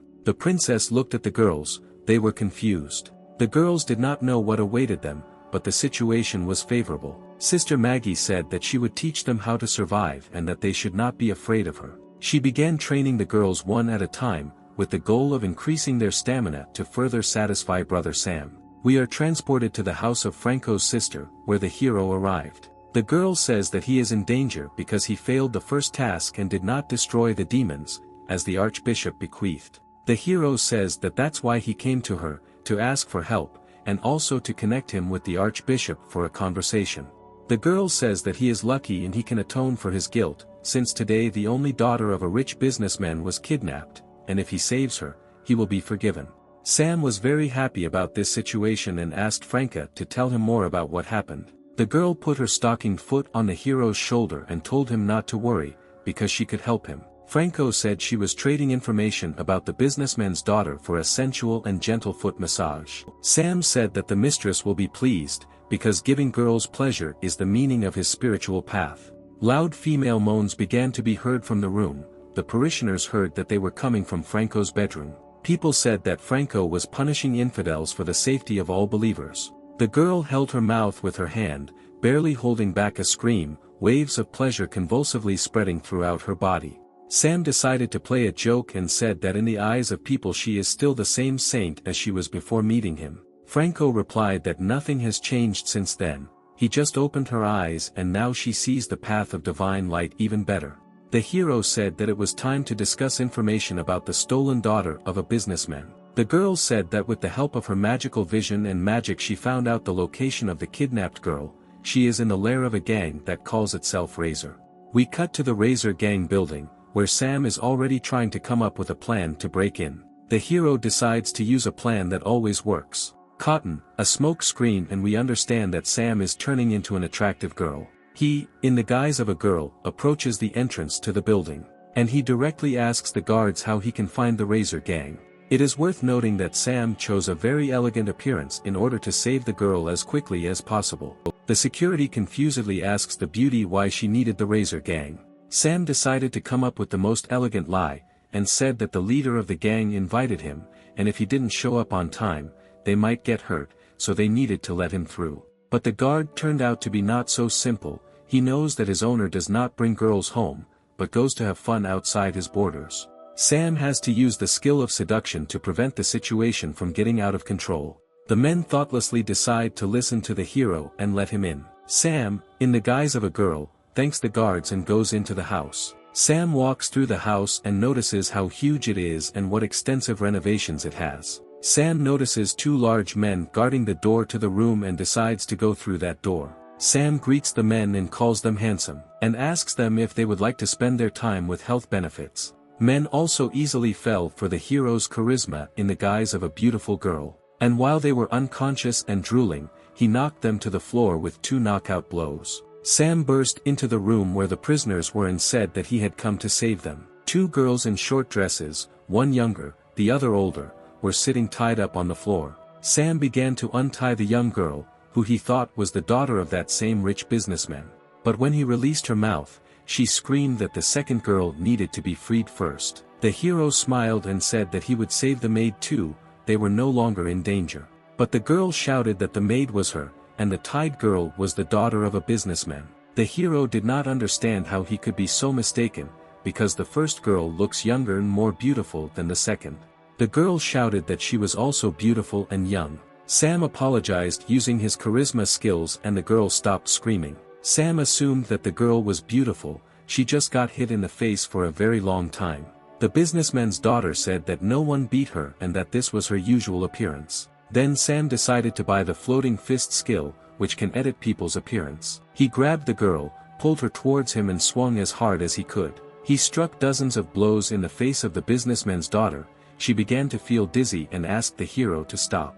The maid began to worry about the young mistress. She thought that she was about to be killed. But Sam finished his technique and decided to show what came of it. The girl's face changed, her facial features became more gentle and sweet. He succeeded.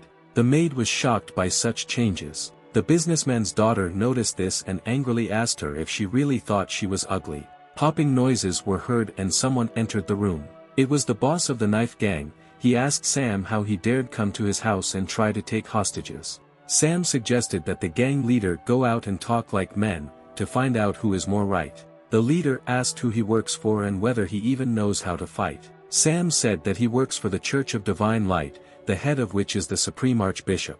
The man said that he did not care about the Church of Divine Light, and anyone who came to his house without asking should be punished. The leader ordered his maid to kill Sam. She said that she would carry out the order. The girl was holding a golden whip in her hands. Apparently it was a weapon that she knew how to handle. The gang leader headed out of the room, leaving the girl to destroy the hero. But the girl had long noticed how attractive Sam was. He asked her why she was doing the leader's dirty work. The girl said that she likes it and she likes cruelty. Sam met her gaze and cast a spell the same as he had used on Franco. He transferred it into an illusion.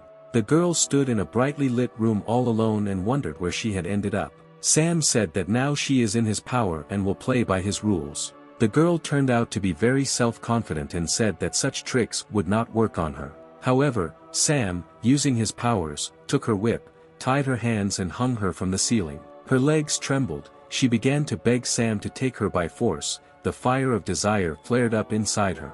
The girl screamed. It was Sam who began to use her whip against her.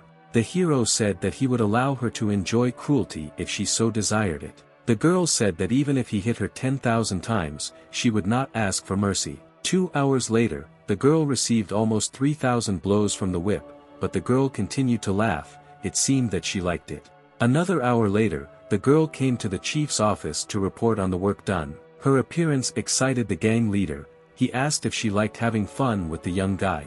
The girl walked around behind the man, showing fake interest, and asked him to close his eyes. The man obeyed her and was caught in a trap. The girl used the whip to strangle him. His life was in her hands. Sam appeared in the office and said that the bald old man had made a mistake by asking him to kill a young attractive girl. And now Sam will decide who lives and who dies. The girl, her name was Maxim, began to squeeze the whip harder. The bald old man began to lose consciousness. With all his strength he tried to reach Sam, but with every second he became weaker. He quickly lost consciousness and could not control his body. Finally he went limp in his chair and didn't move anymore. The hero asked Maxim if there were explosives in the house. When asked why, he replied that he wanted to set off fireworks. Having done everything he had planned, Sam turned into a bald old man and, together with the girls, went out to his gang to say that he was going to hand over the hostages, and ordered them to stay put. The gang members wished him a good journey and remained waiting on the spot. The door slammed shut, and the gang members saw a clock mechanism on the inside. They could not immediately understand what was happening. Everyone crowded around the door and tried to look at the clock mechanism. A bright light filled the knife gang's headquarters. A monstrous explosion woke up the city, and the knife gang became history. It was very epic when Sam and Maxim walked away from the explosion. The mission was successfully completed, the hero was proud of himself, and the girls admired him. Sam arrives at the home of a wealthy businessman to return his daughter to him. They were met at home by the butler, who said that the girl's father was already hurrying home. The girl said that her dad was very rich and would generously thank Sam for her return home.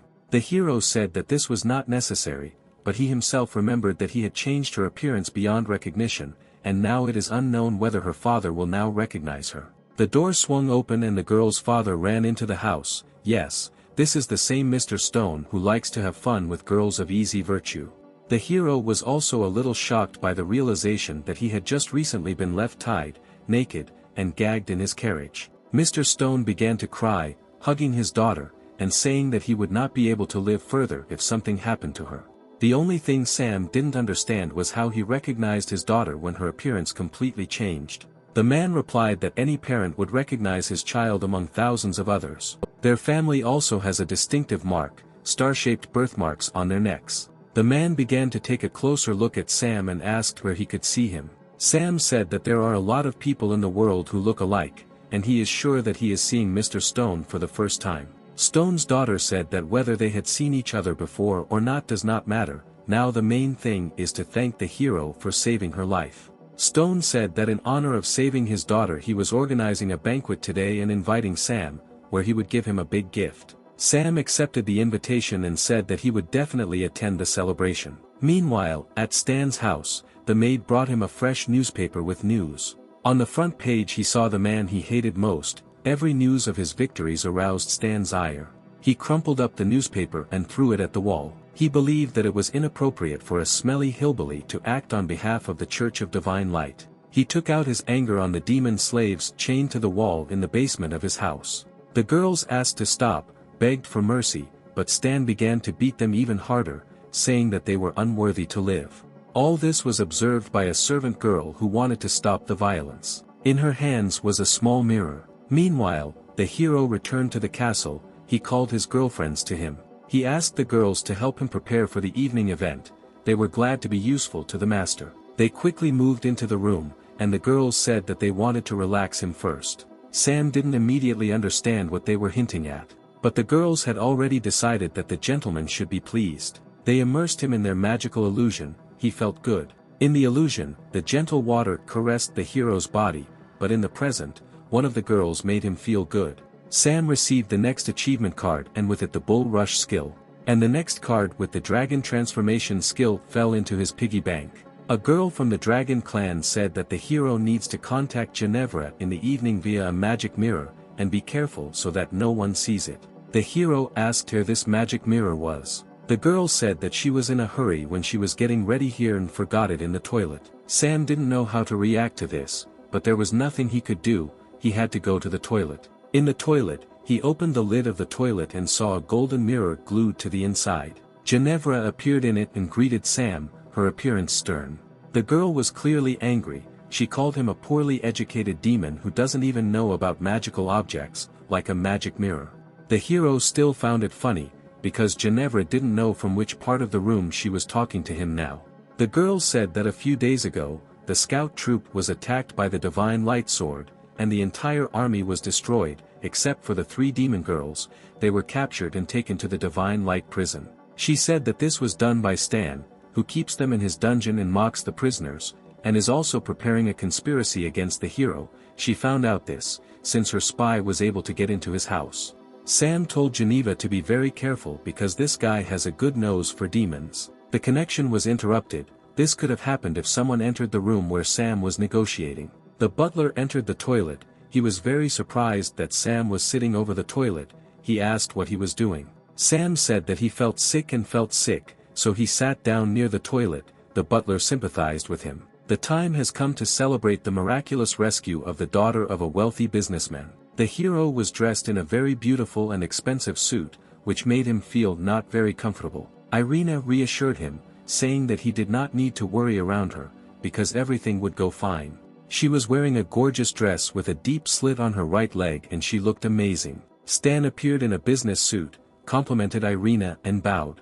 Without showing any emotion, she thanked him and said that he looked good too. Stan said that he did not like such pretentious events, but as a famous person, he could not help but accept the invitation. All the inhabitants of the house looked in their direction and said that they had never seen such a handsome guy. Stan took the compliments personally and said that they shouldn't fall in love with him, because his heart belongs to the Divine Light. But the girls had already surrounded Sam, because these compliments were addressed only to him, and no one was looking at Stan. Stan could not look at the hero without anger, and said to himself that soon everything would end and he would take everything that belonged to him. Sam finally fought off the groupies and was able to get to the toilet. He thought that his level of charisma was very high, because he didn't even try to seduce anyone now, but there was no end to the girls. Ginevra entered the toilet and told the hero that he was in danger. The hero asked what danger she was telling him about, because he didn't know what she was talking about.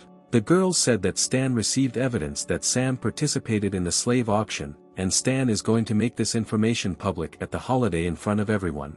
The hero asked what he should do so that his secret would not be revealed. The girl said that he is a very important ally in their common plan and therefore she found a solution to the problem that arose. Ginevra also said that Stan has a device that detects the breath of demons and can ruin his disguise. Sam asked how she was going to solve his problem, since she still hadn't told her the plan of action. The girl led Sam by the hand into the toilet stall, locked it, and said that she could absorb his demonic chakra so that Stan's device could not detect it. Stan asked if Sabrina was really going to suck his demonic chakra. She said that she knew what she was doing, because she was an expert in protecting demons from people. Stan tried his best not to groan, but you could hear in the toilet that there was someone in the stall.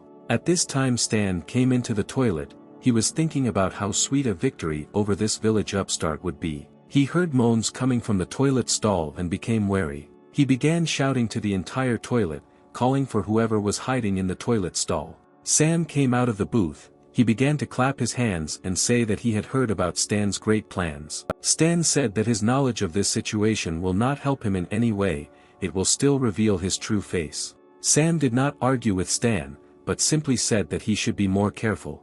Ginevra, pleased with herself, remained sitting in the booth so that no one else could hear her. The party began. There were more and more people in the hall. The buzz of conversation spread throughout the entire mansion. Mr. Stone appeared. Next to him was the Archbishop. The gentleman publicly thanked Sam for saving his beloved daughter, and also expressed gratitude to those who took part in the celebration. Mr. Stone's speech was interrupted by Stan, who asked and began to say that everyone present had been brazenly deceived. He started pointing his finger at the main character and said that he was hiding his demonic origins and had hidden goals, which is why he joined the Church of Divine Light. Irina began to stand up for Sam, saying that he had passed the test with the Staff of Light, and Franca confirmed this. Sam was as calm as possible. He said that he did not need to be protected and asked Mr. Stan to continue his speech. Stan said that he had convincing evidence that the crystal captured how Sam was being sold at an underground auction. Stan threw the crystal up so everyone could see what he wanted to show. The crystal turned into a transmitter and began to tune in to show the recording. He was sure that now everyone would see Sam's real face. Gloating overwhelmed him. The guests looked up at the screen with shame on their faces. They could not look at it for long. Sam asked Stan to stop this disgrace, because he is in decent society. Irina lowered her eyes to the floor. She could not look at this shame. On the screen there was a recording of Stan in women's stockings and underwear being beaten with a whip by a demon girl. Stan was furious. He yelled at Sam and said that he was the one who switched the crystal to make him look like a fool. Sam interrupted him, saying that Stan himself suggested showing everyone this recording, and also stated that the sacred sword of light was not worthy to be in the hands of someone who was being whipped by demons, and asked to hand the sword into his hands. Stan's rage knew no bounds. He was ready to pounce on the hero and kill him right on the spot. The Supreme Archbishop told everyone to shut up, because they were on the same side, the side of the divine light. He also said that despite the fact that they cannot verify the authenticity of the recording, so as not to discredit the Church of Light, Sam and Stan must pass the test and prove who is more worthy to wield the sword. Sam said that he is ready to fight, but will Stan accept his challenge? Irina stood up for Sam and said that he did not yet have the necessary fighting skills to resist the sword of light, that is, Stan. Sam said that he believed in the true power of light, and the fight would put everything in its place, and if his thoughts were pure, he would not lose, although in fact Sam knew that he had every chance of winning. The hero took off his jacket and prepared for the fight. Stan told him to take a weapon because he couldn't afford to beat up the weak and unarmed. The hero said that in order to defeat such a villain as Stan, he would have enough power of divine light. Crying that the holy light does not illuminate demons like Sam, Stan attacked the hero, swinging his sword. He used the holy light strike technique against Sam. A fiery aura rushed behind the sword, cutting everything in its path. Sam managed to break the distance between them and step back. Stan didn't plan to kill Sam with this blow. He wanted to drive him into a trap and was sure that he succeeded. But Sam took a jade stone from his pocket and pointed it at the enemy. He used the holy light jade technique and blinded his opponent. The girl was also blinded and thought to herself how Sam was able to master the secret techniques of their church so quickly. The girls were ready to go blind, just so as not to take their eyes off the hero. Sam decided to use the power that he got from one of the 3 rescued girlfriends. He rushed at Stan with great speed, breaking the air that separated them from each other. It was the bull rush technique that was so effective in this situation. The enemy flew to the other side of the room and with a roar crashed through the wall he hit. Sam thought the reception was too strong and he might have overdone it. The smoke from the exploded wall was clearing. Everyone was waiting to see if Stan would be able to get up after such a blow. Yes, he was able to get up, and not only was he not injured, but he was no longer wearing that business suit. Stan wore the armor of the Holy Church of Light, which greatly increased his strength. Sam also felt the incredible power emanating from the holy armor. Stan said that each divine light artifact has unique abilities, and in this armor it is invulnerable. Stan used God Realm mode and charged at his opponent with the speed of holy light. Sam realized that he would not be able to stop such a fast strike, and decided to use the skill of another of his friends, throwing slugs at the enemy. But while he was trying to use magic, he was wounded in his left arm by a holy blade. He began to retreat, not understanding why his magic did not work, because he could not throw the mucus at Stan. Stan said that demonic magic does not work against magical artifacts. He once again attacked Sam using his sword of divine light. Irina screamed at Sam to try to defend himself, otherwise he would die. Sam summoned his sword and used the 6 gates ice slash attack, which he learned from Princess Siri. Stan was surprised, because no one had yet been able to repel this blow from his sacred sword. They entered into a sword fight. Stan believed that he had no equal in fencing among those living today. Sam knew this himself, and he needed to come up with a different battle plan, otherwise he would die. He decided to try to piss Stan off and say that he is so brave only because he has the most powerful weapon in his hands, but without a sword he is just a vile coward. Stan asked the hero if he really believed that he couldn't handle it without a weapon and threw the sword aside. Sam took advantage of the opportunity and stabbed Stan in the body with his sword, but he easily stopped the blow. The hero certainly could not have expected this. A new plan was needed. Stan said that even without his sword he was able to deal with the stinking demon. Sam's brain kept generating ideas, he couldn't come to the right conclusion. Before Sam's thoughts could settle in his head, he was punched in the face by his opponent. And now he was flying into the far wall of the large hall, breaking the wall behind him. Stan said that such a dirty animal would never defeat a great master of divine light. Sam could barely stand on his feet, his face was broken. He now relied only on his charisma, so he winked at the girls in the hall. The girls began to shout at the top of their voices that Sam was their hero, and Stan was a villain, who without his divine things was simply a nonentity. Stan continued to not understand why all the girls were not on his side even now. The girls shouted that superiority in strength over Sam did not make him a great man, because he was still a scoundrel. Stan was infuriated by all the statements addressed to him. They called him a useless and evil person who is not worthy of the Church of Divine Light. All this drove Stan crazy. He lost his mind and his sacred armor burst and shattered into fragments. He did not control his powers, and did not understand how it happened that his armor crumbled. Sam's plan worked, because in order to control the artifacts of the Holy Light, you need to have unshakable self-confidence, and the girls killed this faith in him. Sam did not attack the unarmed Stan and asked him to stop this war. But Stan wasn't going to listen to the smelly hillbilly and grabbed his blade, and attacked him with the words, "Die dirty pig." But the blade was knocked out of his hand by an arrow from another member of the Church of Divine Light. The girl's name was Lucia. She told Stan that if the Divine Light refused him, it did not mean that he could act so vilely and attack the person who proposed a truce. Stan called Lucia a dirty wench who has no right to tell him how he should behave. The sword that Lucia knocked out of Stan's hand flew towards Sam began to glow with divine light, and the hero caught him, feeling hot energy spreading throughout his body. The sword glowed as brightly as it had not shone for decades. Sam asked if it had a switch. Stan couldn't believe that his sword was now giving its power to the stinking demon. The Archbishop stated that everything had been decided and now Sam had been promoted to the 7 sages of the Holy Light and Stan, who had lost his light, would be cast out of the church. Sam received a sword of light, which increased damage to evil creatures by 100%, as well as armor of light, which could be created at will.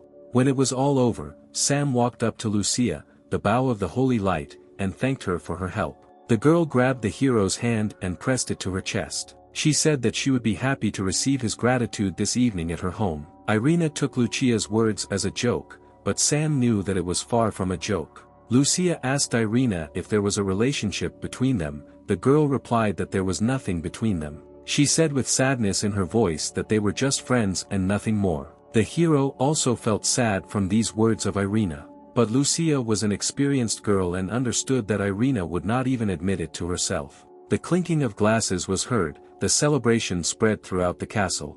Irina congratulated Sam on the fact that he was now one of them, and they would be able to work together more often. Sam asked the girl if she drank a lot of alcohol and if she would get sick. The girl admitted that she really doesn't know how to drink, and therefore all the drinks are prepared for her by Sebastian, who will never allow her to get drunk. Sebastian, meanwhile, was thinking that especially for such a holiday he had made the wine much stronger than usual, so that all the guests would like it. He believed that even if the lady was drunk, Sam, being a real man, would not take advantage of her condition for his own purposes. Sebastian talked to Irina's late parents and said that he would be happy if she gave birth to a child next year. Irina herself began to notice that she was very drunk. Sam noticed this too and began to worry about her. He offered to take the girl to her bedroom and put her to bed, to which she replied that he could not appear there and that she still needed to take a shower. Sam brought the girl to the bath. She began to call Sam to take a shower with her. Sam didn't immediately know if he had heard what she was saying correctly. She fell silent and he began to worry, asking if everything was okay, but she continued to remain silent. Sam burst into the bath to see if she had passed out in the shower, and then her hand grabbed him by the collar and pulled him inside. She hugged him and kissed him deeply. He couldn't leave. A few seconds later, the girl was sitting in a hot bath, but she was very sad. She asked the hero why he refused her, because she showed enough initiative. Sam reminded her that she talked about the ban on desecrating her body. The girl said that since he was appointed one of the 7 saints, their union would not stain her body. Sam asked her with bitterness in his voice if she would like him if he were a demon. She said that even if he is a demon, he is now a holy demon and she will follow him both to heaven and to purgatory. Sam said that he was very glad to hear such words from your address and also wanted to spend this evening with her. The girl opened up to him and they united as one. The pleasure these two felt was beyond words. A 5-star character card has become available in the hero playing field. We are transported to Stan's mansion, at the entrance of which there is a guard of 2 priests. Sam screams and asks why they won't let him into their own house. One of the priests punches Stan in the face and tells him to talk kindly to them. They explain to him that all his property now belongs to the church again, and all his past merits now mean nothing. The members of the Church of Light are very angry with Stan because he has caused great damage to their faith. Stan leaves, leaving his mansion. He has nowhere to go. He wanders until nightfall, and then he meets 2 demons. The demons recognize Stan as a former swordsman of the Holy Church of Light. Stan asks them what they are up to. The demons want to repay his debt, to avenge the thousands of relatives he killed. Stan begins to run away, because he no longer has the powerful power that the artifacts gave him. But they surround him from the other side and say that it has been decided to take him into account. He tries to justify himself and begs for forgiveness from the demons. But they do not want to listen to his dirty words. The sounds of blows and screams of the victim are heard. Morning comes. We are transported to the castle of Irina. She wakes up in her room. Her head hurts a little after yesterday. Meanwhile, Ginevra comes to Sam and says that she knows about the work he has done. Sam asked if the seal on the Demon King's heart had been removed. The girl said that she felt his strength growing and she needed to wait a little longer. Sam said that he had fulfilled his part of the agreement and asked Ginevra to remove the chain of death from him. He didn't want to feel like a toy in the wrong hands. The girl said that perhaps she would like to free him, but of course she would not do this. Sam asked what this meant, since she promised to release him when he fulfilled her conditions. Ginevra asked what he didn't like, because many demons would dream of being connected by a chain of pure blood with her. The hero replied that not only his life depends on this chain, but also hers, so he can also threaten her. And he pulled with force the ghostly chain sticking out of his chest. The girl screamed. It was clear how much pain she was in. She did not expect that Sam would use her trap against her. The hero said that he deserved a reward for his efforts, and she should repay him. Ginevra said that she could give him whatever he wanted and asked what it would be. Now the guy could set his own conditions and said that she would give him pleasure, be his slave and fulfill the most sophisticated desires. He asked what she was waiting for and ordered her to kneel. He threw a chain of pure blood around her neck, like a domestic dog, and said that now she would sit on the chain. The girl enjoyed this game. Sam noticed this too and decided to continue. Sam now has access to Ginevra's game card and the ability to use the demonic song skill. We go to the city outside the castle, where the demons are discussing how they cruelly humiliated the former saint of the Church of the Holy Light. They say that there is no need to tell anyone that they did this to Stan, because despite the fact that he is now a weakling, you can run into revenge for him from other saints of the church. Stan lay on the ground, beaten and disgraced, and suddenly he saw how the demons who attacked him were blown to pieces with one blow. Stan did not immediately understand what happened and who destroyed them. The familiar robe and boots appeared in front of his face. The Supreme Archbishop called him a son, said that the Holy Light had not abandoned him, but had only tested him hard, and asked if he was ready to take revenge. Stan said that despite the pain he suffered, he would take revenge on the offender who took everything from him. The head of the church had an unhealthy light in his eyes, and he invited Stan to follow him and accept his gift. The leader led him down a long circular staircase deep into a secret basement. They left in a room unknown to Stan. The archbishop said that they had arrived at the place. He showed Stan a huge sword emitting monstrous evil energy. Stan was in a state of shock. He recognized this sword. At the center of the dark sword's hilt was the sealed heart of the Demon King. The head of the church said that a year after the death of the Demon King, he began to study a spell that could unite the heart of the Demon King with his sword, and he succeeded, and now there is nothing in the world stronger than this sword. Stan asked how he can use the power of the Demon King when he is on the side of divine light. The head shouted at him, saying that it doesn't matter whether pure power or demonic power is as long as it can be used in the path of justice. Stan believed the archbishop and went to the sword. He decided to use the power of the Demon King to destroy his main opponent, who disgraced him in front of everyone. Stan put his hand on the hilt of his sword. His whole body began to burn like fire. He felt the blood flowing through his veins. Dark energy filled the entire room. A storm arose. And then huge demonic wings began to appear from his back with splashes of blood. He felt wild pain. The archbishop said that with such power, the Church of Divine Light could illuminate the whole world. He was mesmerized by the light that the Demon King's dark sword emitted. Stan's face and body took on demonic features. His faith changed, although he did not understand it yet. Morning came. Irina woke up in a good mood. Sam came into her room and wished her good morning. He himself looked very bad, and the girl asked what was wrong with him. The hero said that he was tormented by insomnia all night. Hannah burst into the room and said that trouble had happened to the Church of Divine Light, and she also said something incomprehensible about Stan. Meanwhile, a dark figure was circling over the city, and fleeing passers-by shouted that it was the Demon King who had returned. Many also saw the characteristic sword that this demon was holding in his hands. It was Stan. He told everyone to shut up. Blood was oozing from his wings in different directions. It landed on people's bodies, burned their skin and did something irreparable. She turned the townspeople into bloodthirsty evil demons who were ready to kill everyone in their path. The little girl, who was not exposed to the blood, was crying and calling for her mother. One of the newborn demons, perhaps her mother, wanted to attack the child. But he was successfully cut into two parts by an ice sword, and the baby was saved. The hero used the ice sword technique and defended the townspeople. He was saddened by what he saw and was determined to save innocent people. Irina ran to Sam's aid with her hammer of light. She couldn't believe that Stan had arranged everything. First of all, Stan, in the guise of the King of Demons, turned to Sam, said that he wanted his quick death, and turning to Irina, he said that he knew that the demon had taken advantage of her. Sam asked if he really considers all demons to be dirt, then why did he sell himself to their leader? Stan got angry hearing these words. In a demonic voice he screamed at Sam to shut his dirty mouth. The shock wave was very strong, but since Sam was also a demon, he was able to resist. He thought that if he didn't come up with a plan to destroy Stan, many innocent people would suffer. And then a girl in armor appeared in front of him. In her hands was a sacred shield of light and armor that had enormous protective power. The girl said that her name is Carter and she is a shield of light, one of the 7 sages of the sacred church. Our old friends also came to the rescue. These were the sacred staff and the sacred bow of light. Irina was delighted to see the sisters coming to help. Franco asked Stan to stop, ask for absolution and return to their side before it was too late. Stan called them a bunch of idiots who don't understand anything about following the path of light, and said that they could have followed him, but chose a demon.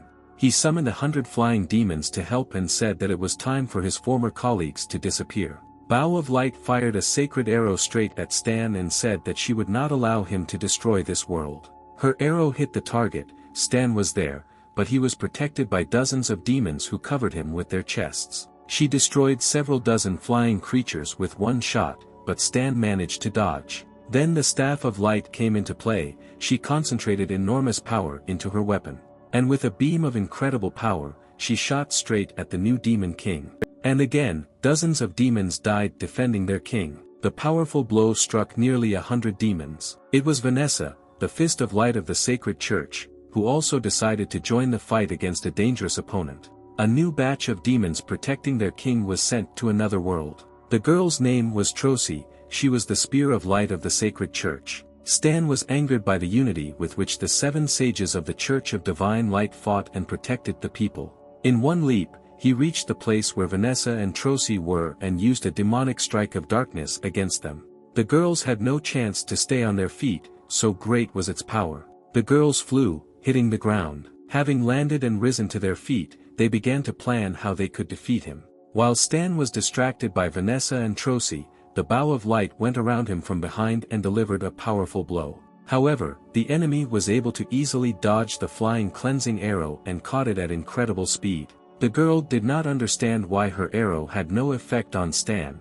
because no one had yet been able to dodge it. Stan broke the cleansing arrow with one hand and said that he was tired of playing children's games and it was time to fight. He used a black magic spell and created a world of demons around himself, the energy of which was destructive to everyone except demons. The black aura of the demon world spread further and further into space. The members of the 7 saints began to feel how demonic energy was taking away their vitality. Stan said that demonic aura will take away all the energy of the Holy 7, and then this energy will be transferred to the demon race. This energy had a different effect on Sam. He felt an incredible surge of strength. After all, Sam was a demon, and had an advantage over the 7 of the sacred church. He tried to attack Stan using the sword of divine light, releasing a scorching flame with a blow. The flame was of enormous power and rushed towards the enemy at speed. Stan cut the flames with one swing of the Demon King's sword and it disappeared. He said that despite the fact that Sam is also a demon, he does not have the strength to resist the Demon King. The battle took place in the sky. Irina saw that Sam was not affected by the demonic aura. She realized that he was really a demon. Stan said that Sam was still alive only because he wanted everyone to see how he would suffer, and began to generate demonic energy in his hand. Energy comparable to a tsunami erupted from his hand and was directed at Sam. Shield of Light rushed to Sam's defense. She was in time, but from the impact her shield began to crumble into fragments. She lost consciousness and began to fall from a height to the ground. The fall was very fast, no one had time to catch her, and the fall broke the ground under her feet. Irina asked why the Shield of Light helped Sam, because he is a real demon who deceived everyone. Carter called Irina a fool, and said that the race of a creature does not matter if he stands guard over the divine light and fights for the lives of other beings. Irina was surprised to hear Carter say this, but was very pleased, because she still loved Sam no matter what. Stan told Sam that the Holy 7 could not save him or themselves from death, and there was no point in trying. Stan said it was time to end these games and move on to a more serious fight. Sam stood on the demonic barrier, and Irina shouted to him that the other saints would transfer their powers to him through their sacred weapons so that he could resist the Demon King. At this moment, artifacts of other saints began to appear on the sacred blade of the sword. Sam began to feel an even greater surge of strength. Sam's body became more and more energy. It grew and began to displace the demonic dome created by Stan. And then the hero felt how the chakra became stable, and its level increased 6 times. A powerful bang and puffs of smoke filled the space where Sam was. The smoke began to clear. Something happened. Sam stood, and in his hands was still the restored and improved Shield of Light. The Night King was surprised that Sam managed to restore the artifact he destroyed. Sam thought how cool the battle would be, because it contained everything he had ever heard about from ancient stories: 7 artifacts, 7 sages, a demon king, a demonic barrier. The Demon King looked at the hero and did not understand whether he should be afraid of him, or if he was just the same dirty piece of crap as before. Sam said that he may not consider him his equal, but he should know that his strength has increased manifold. The hero took out a spear of light. It was also improved. The Demon King became increasingly worried, because he had never seen 2 sacred artifacts in the hands of one person at once. Sam used the tornado technique and Stan was spun in the insane energy of the power of the 7 sages. He could not defend himself and stopped spinning under the rush of energy. And then Sam, taking advantage of the moment, used a fist of light to strike his enemy. With the help of the 3rd artifact, Sam was able to strike an enemy who had recently been out of reach. Stan recovered quickly from the blow and got to his feet. But he couldn't believe that the Demon King could be struck by some weakling from the village. He still didn't consider him a strong opponent. Stan decided to summon servants from hell, because the power of the Demon King allowed him to do this. He ordered the demons to kill anyone and everyone who met them on the way, and asked the hero if he could now protect the inhabitants of the city. Sam began to piss him off, asking why such a strong and powerful demon king only does this and calls soldiers to his aid. Sam also managed to activate a barrier of light, which increases his skills and damage to demons by 100%. The barrier of light began to act on the demons in a murderous way. They tried to escape from it, and the hero asked them to go back to their purgatory so as not to die fighting for the wrong demon king. They listened to Sam, because they saw that he was also from their race. Stan became angry when his servants listened to Sam's words and left the battlefield. He said that he had many more tricks up his sleeve to kill Sam. But Sam shot a sacred arrow from a bow of light and distracted the enemy. He said that he was not going to wait for the demon king to use a new move and swung the hammer of light at his opponent. The blow landed straight on Stan's body, and he had no way to dodge it. He flew across the entire city square, unable to stop. Sam used the technique of concentrating all the energy in one weapon, hovering in the air to accumulate it. And the hammer of light, in his hands, united with other artifacts and turned into an improved blade of light. Sam has a new ability, demonic wings of light. He raised his new blade upward and began to gather the energy of light and darkness. It looked like he was now a demon king, but fighting on the side of light, the fire blazing, fanned by a sacred aura. He used a strike of divine light and sent all the energy towards his opponent. An explosion occurred, the ground shook underfoot, but this fire did not destroy anything living, only the demon king received damage. And so we see Sam standing in the middle of the square, exhausted and trying to catch his breath. He succeeded, Stan disappeared, the demonic aura began to fade. But she did not completely leave the city and continued to fly in the air. Ginevra appeared, she was shocked by what she saw, and decided to help get rid of the demon king, and said that the black aura would not dissipate until it acquired a new body, then it could be sealed. We see the broken sword of the demon king on the ground, in the hilt of which his heart is pulsating. Ginevra says that she has a plan to seal the demon king forever, but it is very dangerous. The hero asks her how to do it. The girl says that only a very strong demon who is not afraid of the sacred light will be able to try to seal the demon king within himself. Sam asks what could happen if he doesn't succeed. Ginevra says that she does not know this, since no one has tried it before. It is just an ancient legend, and it is unknown whether anyone's body can withstand the king's power and not succumb to his dark heart. Sam's in-game interface shows that the quest has been completed and he can complete the mission. Meanwhile, a dark aura begins to fill the city again, and members of the Holy Church begin to lose their powers. The hero decides to stay and help the people who believed in him, despite the fact that he belongs to the demon race. He picks up a dark sword with the heart of a demon king, and he feels pain piercing him from the inside. His body is burning, and his mind is switching off. He begins to cough up blood and feels his internal organs melting. The saints do not know how to help him, but they really want to save him. Ginevra says that he can be helped, but this requires as many people as possible. He says that they can absorb the power of the demon king from Sam's body, and destroy it in small portions inside their bodies. Ginevra used her demonic power and began to create a place to suck the energy out of Sam's body. She created a large room with a huge bed, on which she laid Sam. He felt bad, he was shaking. Ginevra asked to be the first to come to Sam's aid in the fight against the demon king. Irina wished her good luck and said that she would restore her strength and wait in line. Ginevra said that she would be able to contain the infection spreading throughout the hero's body for a long time, because she has demonic power, so she is very resilient. Irina and Franco waited for Ginevra for a whole hour until she began to come out. The girl could barely drag her feet, said that she did not think that everything was so serious, and she could no longer stand on her feet and experience these constant cramps. Franca volunteered to help the hero next. Irina looked at her angrily and said that she would go with her. 2 hours later, the girls crawled out of the room where Sam was and began asking who else could go into the room and replace them. This is where our old friends come into play. For half-humans saved from death by Sam, they looked happy. It was finally their turn. 3 hours later, even these assistants gave up. Sweat was dripping from them, their legs were trembling, and their voices were hoarse from screaming. Ginevra and Irina did not know what to do, because the demonic energy had not yet been sucked out of the hero's body, and their powers had not yet been restored. The girls were ready to die for Sam, but suddenly the sound of heels and the voices of girls was heard. These were the beautiful demons whom Sam had released during the fight with Stan. Now they did not look like the inhabitants of hell, because the hero illuminated them with divine light, saved them, and thereby freed them.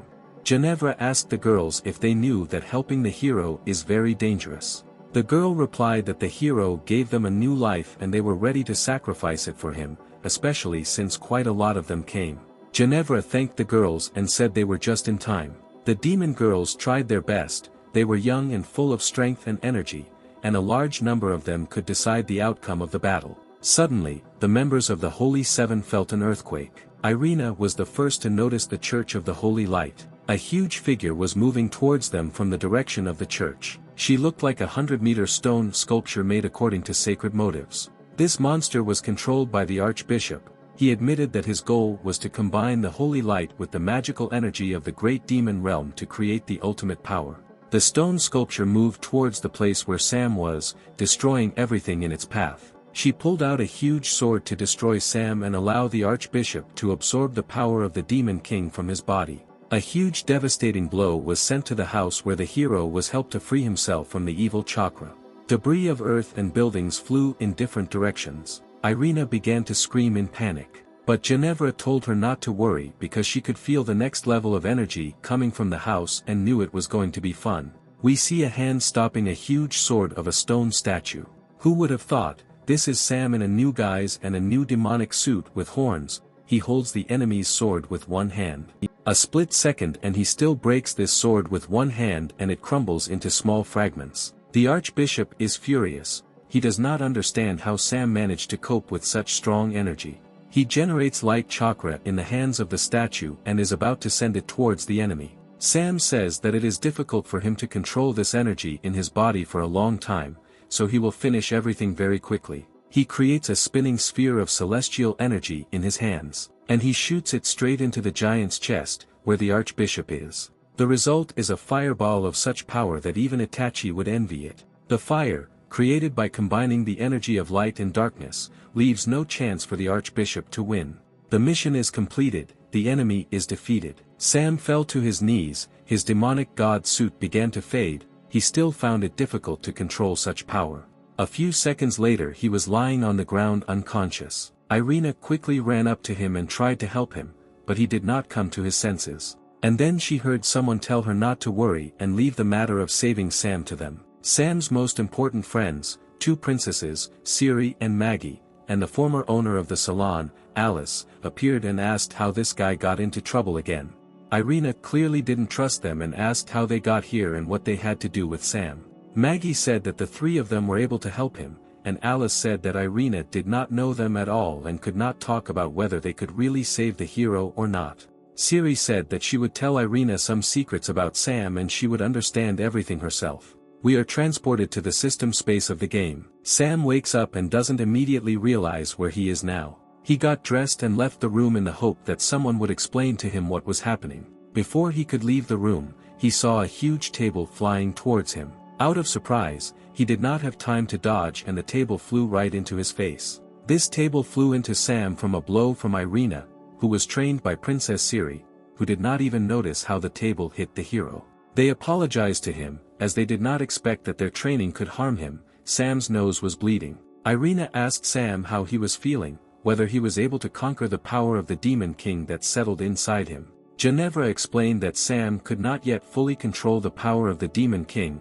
He was able to seal it, but not use it to its full potential. This needs more time. Sam asked Ginevra how she ended up here. She replied that all her life she wanted to follow the King of Devils, and it doesn't matter who he becomes, and now the king's power is forever sealed in the hero.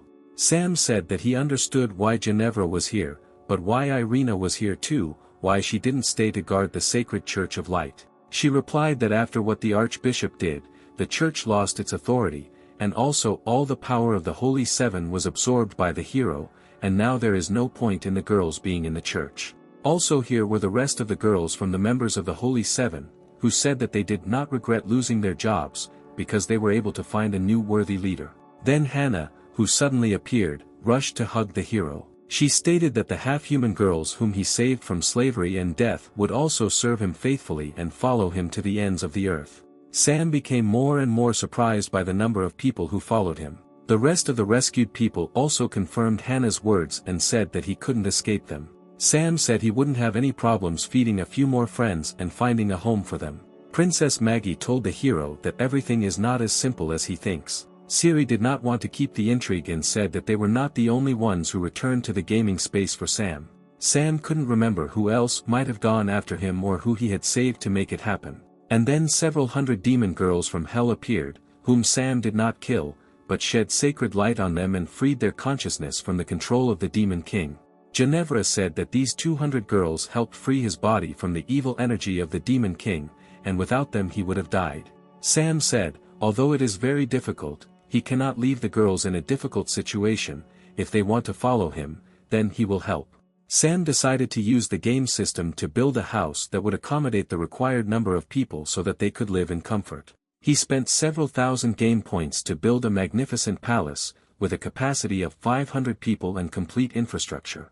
He also understood that all his girls were fighters and they needed to train, and he built a training camp for them. He also built an alchemy room, a forge, premises for growing vegetables and fruits and other premises. The game fairy asked him to be more reasonable and not spend so many points if he is not sure of the need for a purchase. He also found a home for himself, which could increase his demonic energy and maintain the energy of light. It was a large mansion with everything necessary for life. Sam's main girlfriends decided to visit Sam's new house. Irina was the first to enter the house and she was shocked by the sensations that this house gave, because it allowed ordinary people to feel the power of demons. Ginevra said that Princess Maggie has already mastered this energy and enjoys it. Maggie and Ginevra decided to check how much the hero had regained his strength. He had no options to refuse the test. The two new girlfriends felt very confident together, as if they had been friends for many years. Maggie even allowed herself to make fun of Ginevra and her weak points. Time passed, and Sam was being used to the fullest by his girlfriend.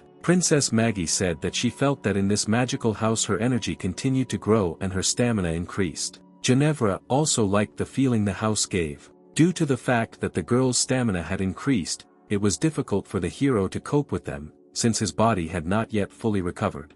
Irina and Siri looked at all this and realized that this place had more demonic power than the power of light. This frightened them. They wanted to join, but were wary of dark energy. Maggie asked Siri why she had not yet used the power of this house to experience unprecedented pleasure. The fairy was not happy that the place of increasing energy was being used for carnal pleasures. Sam said he can't control his charisma and that's why he's always the center of attention. The fairy said that if he dares to argue with her, it means his strength has been restored and he is ready to hit the road. The hero did not expect that everything would happen so quickly. The fairy added that this time he won't be able to deal with people, and perhaps his charisma won't distract him from the main plot.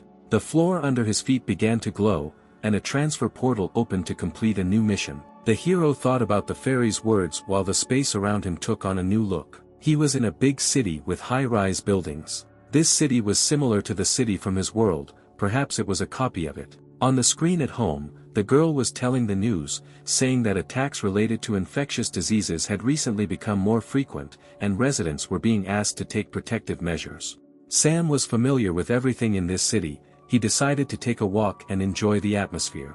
He saw a girl run out of the store and turn in his direction. She tried to grab him, but he dodged away just in case, because he didn't know what to expect from her. He immediately thought that she had fallen for his charisma and wanted to meet him, but he felt something was wrong. She caught up with Sam, and he saw her red eyes, dead skin, sharp fangs and smelled the stinking odor from her mouth. He didn't know what she was, he had never seen such creatures before.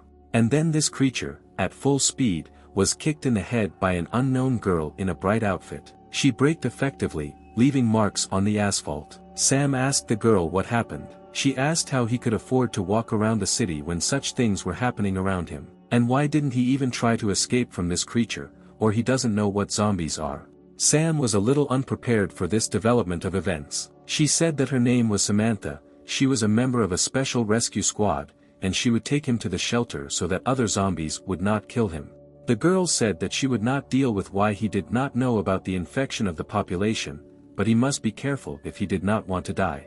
Men quickly die after contracting the infection, and women become the walking dead, who keenly smell the scent of men and come after them to kill and make offspring. Sam began to think about how he could use his previously mastered skills in this world in order to survive and pass the level. First, he decided to meet a girl to learn more about the situation, and introduced himself as Sam.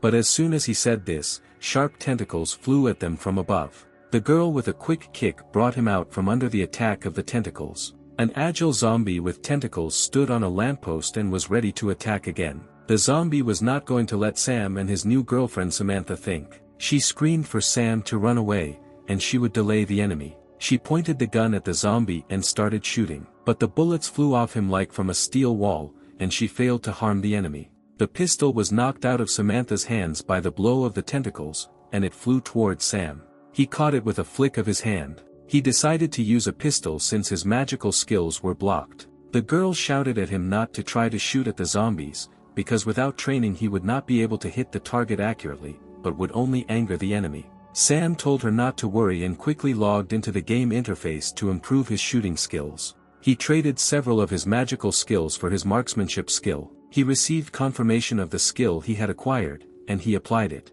At the same second, he fired a pistol, pointing it at the enemy. Despite the heavy recoil from this powerful pistol, he knew that he would hit the enemy right where it was vulnerable.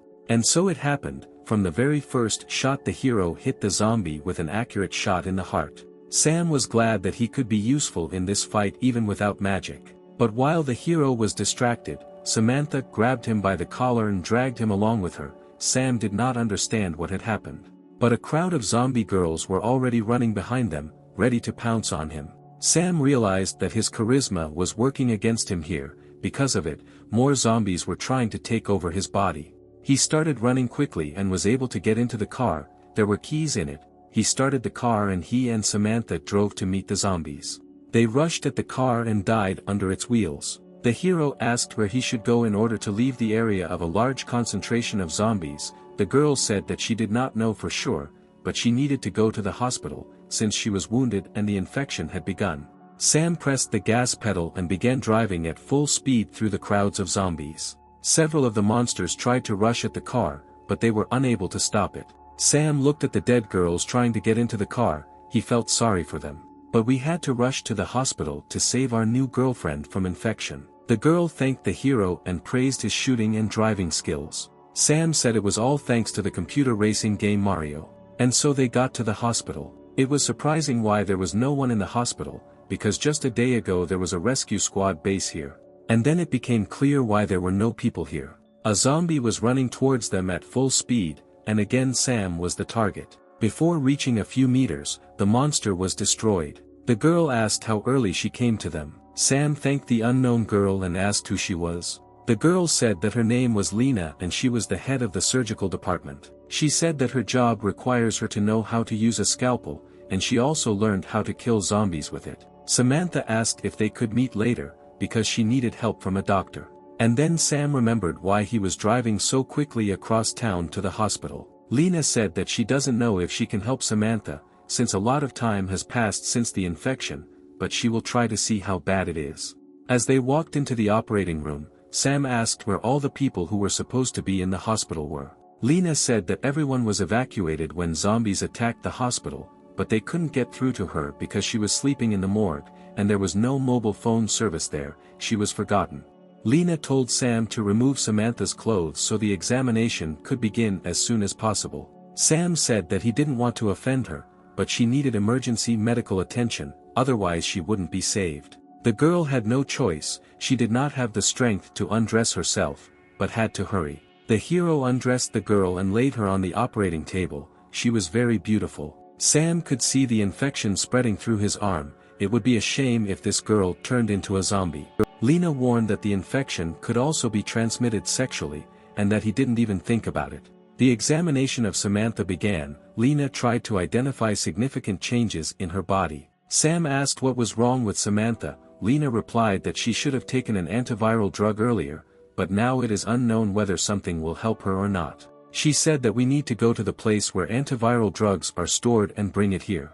On the way to get the medicine, Sam asked Lena why, after infection, girls turn into zombies and men die. Lena replied that no one knows the exact answer, but probably the virus selects women as reproducers, and men are just a tool that can be thrown away in the process. They walked along a long corridor, and the hero heard someone screaming for help on the street. He looked out the window and saw a guy running along the avenue, followed by a dozen zombie girls. Lena said that you shouldn't pay attention to this guy, because he doesn't have a single chance of survival. Female zombies surrounded the guy. Sam could not quickly move to him to help. He felt very sorry for the guy, but this is natural selection. Lena said that he needs to distance himself from what is happening around him. He will see many more deaths, and therefore there is no need to be nervous and blame himself, because it is impossible to save everyone. The girls, having killed the guy and taken advantage of him, dispersed in different directions with a calm look. For a while they no longer needed to hunt. There was a smile on the dead guy's face. He did not die a terrible death. Lena said that the virus puts a man's body into a state of continuous arousal, after which it is used until there is not a drop of the required liquid left in it. They say that some guys themselves are looking for thrills and go to certain death. They came to the medical department and began to look for an antiviral drug. It was difficult, since the group of evacuees took almost everything with them. Lena said that if they want to save Samantha, they need to hurry, because the minutes are already counting. The girl will be attacked by a zombie in the form of a nurse. Sam manages to get between Lena and the zombie, but while protecting her, he is bitten by the creature. The zombie bites into the hero's hand and chews it with sharp teeth, bleeding. Lena uses her scalpel and kills the zombie with a blow to the head. The enemy is neutralized, but another problem appears. Lena asks the hero how he feels after being bitten by a zombie, whether excitement is already setting in his body. But Sam doesn't feel anything, only pain in his arm. Lena tells him to take a virus blocker, despite the fact that he does not feel changes in his body, since everyone has their own body and perhaps it will manifest itself a little later. The hero said that he doesn't see the point in this, he feels good and is not going to die. He asked the girl to give the only medicine to Samantha so that she would have the opportunity to continue the fight against the creatures. They returned to save the sick girl. She was covered in sweat and her body temperature was rising. Lena gave Samantha an injection. All that was left was to wait. When Sam asked if the medicine would help her, Lena replied that they would be able to find out no earlier than in half an hour. Lena said that he should think about himself, because no man has ever survived a zombie bite. Sam said he had already come to terms with his death, but was glad to help another person survive. But he went to the game store and decided to exchange a few more skills for the antidote, because it was too expensive to buy. The girl asked him not to be shy if he wanted to ask her for his last dying wish. Sam said that he had no desires, but only regretted that he had to die in the company of such a beautiful girl, whom he never got to know better.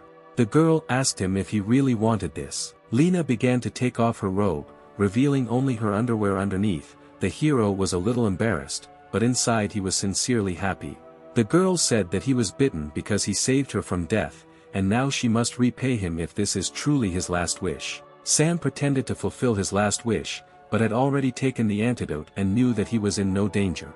Lena said that they need to be quieter so as not to attract more zombies, as they sensed the excitement in the men's voice. Sam liked to manipulate the doctor. She played by his rules. The girl said that as soon as he runs out of strength and male fluid in his body, he will die immediately. Sam said that he didn't mind dying on such a beautiful and charismatic girl. Their lips intertwined in a passionate kiss, their pulse increasing. Lena felt helpless in the strong hands of the hero. They switched places and now Lena was on top, and the hero lay and tried to restrain the spasms of pleasure. When they finished, the girl asked him to save his strength, because as soon as they ran out, his life would end.